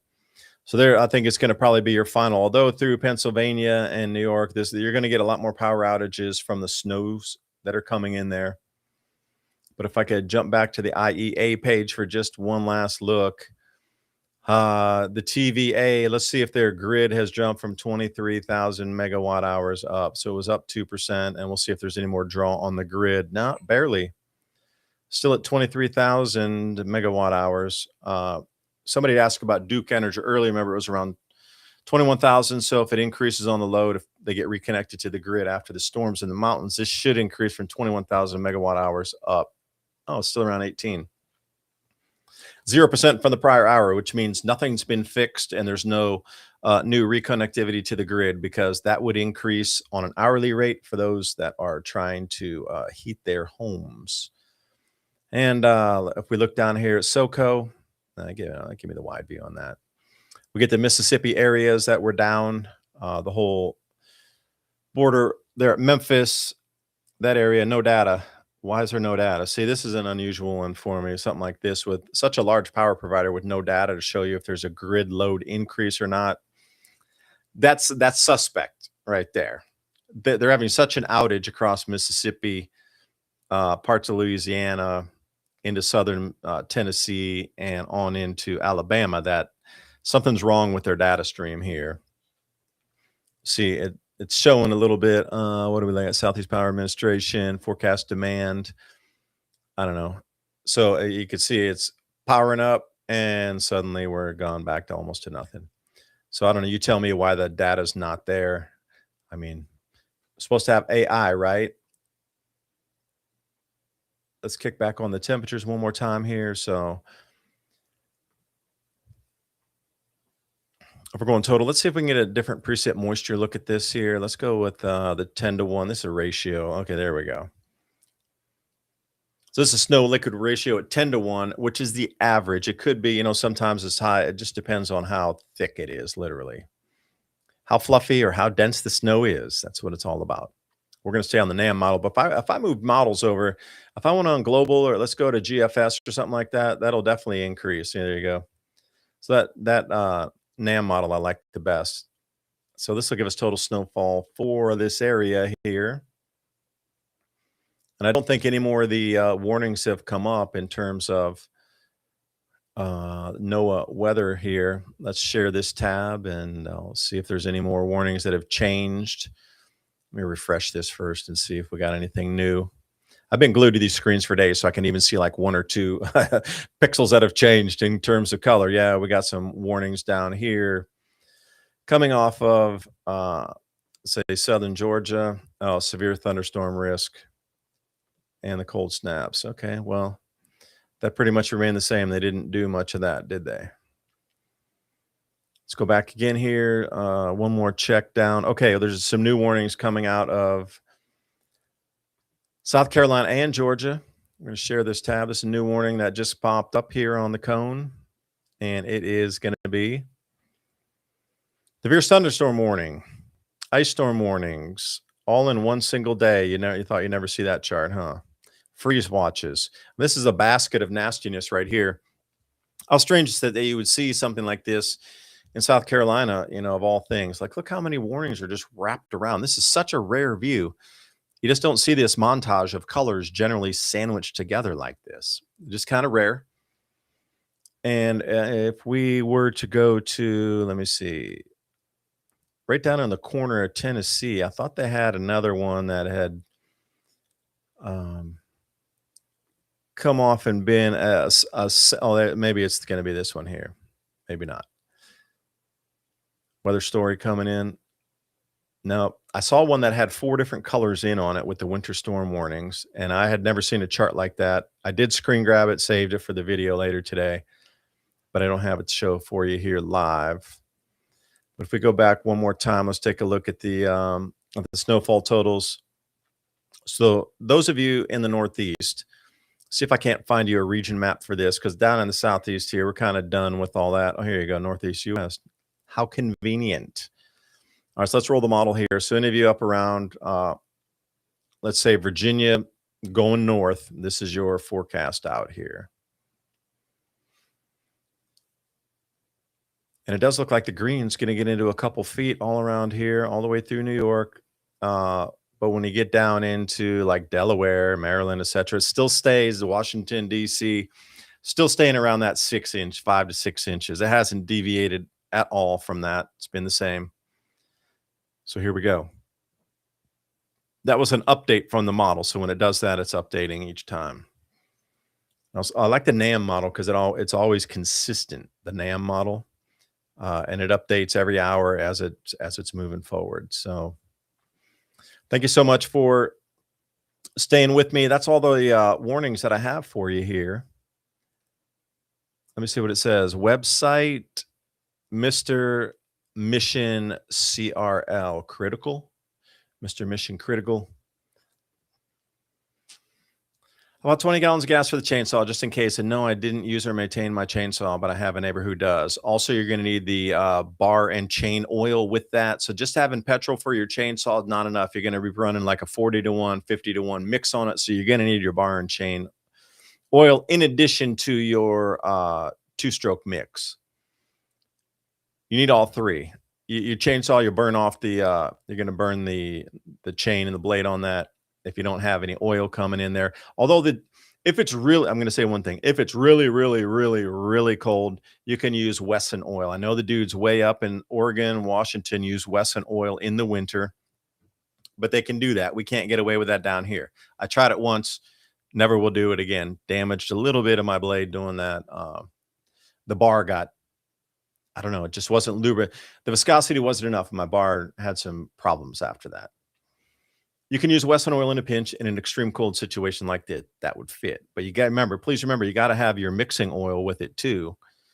So 40 to 1, 50 to 1. I don't know exactly what kind of saw you have, but those 2 strokes come in all forms and sizes. So it's a trifecta of readiness with a chainsaw. Keep that in mind. My second, what do we say here? My second latest live stream in my podcast I've developed with Microsoft Copilot, infrastructure backup and testing programs. You got to look at it. Oh, Mr. Mission Control. Yeah, I'm curious what you got. If you're on the weather side there, I'll take a look at that too. Because that's the whole thing about using the AI to try to develop these different streaming devices, platforms, and oops, there goes my screen. I'm back on again. That is my 2-hour notice in the TV box. Let me see if I can get the screen back on here. Why'd that go out? Because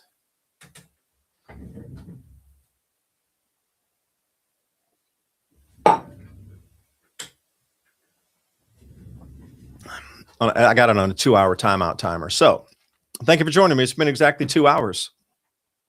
Mr. DJ Rabbit in the Moon. They're pinned to my address on Google Maps. Okay. I'm a prepper. Let me see the last one comment here. Thank you for joining me again today. I'm a prepper person. Turquoise waving. Oh, is that where you are in the depths of the white funness? Wait, did I say white funness? Oh, they might take me off air. Silva. I haven't been checking the price. I've just been too busy trying to stay alive out here and do other things. But anyway, keep your eye on all things NOAA warnings. And again, that is going to be spc.noaa.gov, or you can just go noaa.gov or weather.gov to get that same information. And here we go. We got a refresh on the map session on our WBIR weather radar. So let's kick this one here. Yeah, obviously, 2 flakes of snow closes the schools in East Tennessee, at least in Knox County. So, all right, so this is what we're looking at here. The main body of the storm has already passed to the east. It's over at Charlotte already. But as you see around Bristol, that's where that area, they got completely 100% power out up there still, right on the border with Virginia right here. This bit of the storm is going to start wrapping back on us here in the next hour or two. So you see where it says Bowling Green up in Kentucky, they're up in Nashville. They're getting a second. It's coming back toward us now. It's going to head east, wrapping back in down to Chattanooga and slamming the mountains one more time. On the western edge of these Appalachian Mountains, we're going to start catching all this snow, all this freezing rain, all this sleet once again. So be prepared for that. It's not going to be gargantuan, but it's going to be enough to create black ice. Going to be enough to create black ice. Just be super careful out there. I mean, I could roll this back again, you know, that it flicks when you're going between screens. So all that rain that's come down for the last whole afternoon here, anywhere it's green and yellow, thunderstorms, winds, that's all going to turn to ice here. And the temperature is beginning to drop. And away we go. So I wish you the best in your preps. Please be safe tonight. Yeah, Climate Viewer is also a real good one to look at, by the way. If you have a chance to jump on Climate Viewer, that's Jim Lee's personal site over there. Shout out, Jim, if you're listening. He will definitely take a look at the nucleation in the storm and show you some general trends in that. So if you want to go to Climate Viewer, that's Jim's site over there. And he's also up on Telegram, has 4 or 5 different channels, putting different feeds from videos to analysis to research, peer-reviewed papers, as well as just data and research and analysis. So good one on that. ClimateViewer.com, I do believe, is the one. Jim, don't slam me if I got it wrong there, man. But anyway, shout out to you as well. And all the information research you do, top notch. Blows me away. I'm just like, I feel like I'm in kindergarten with the research those guys do over there and what they got in terms of like their knowledge of how the weather is being changed for better or good, the way you want to look at it. You know, it's just your interpretation of it. But anyway, I'll see you next time. Bye for now.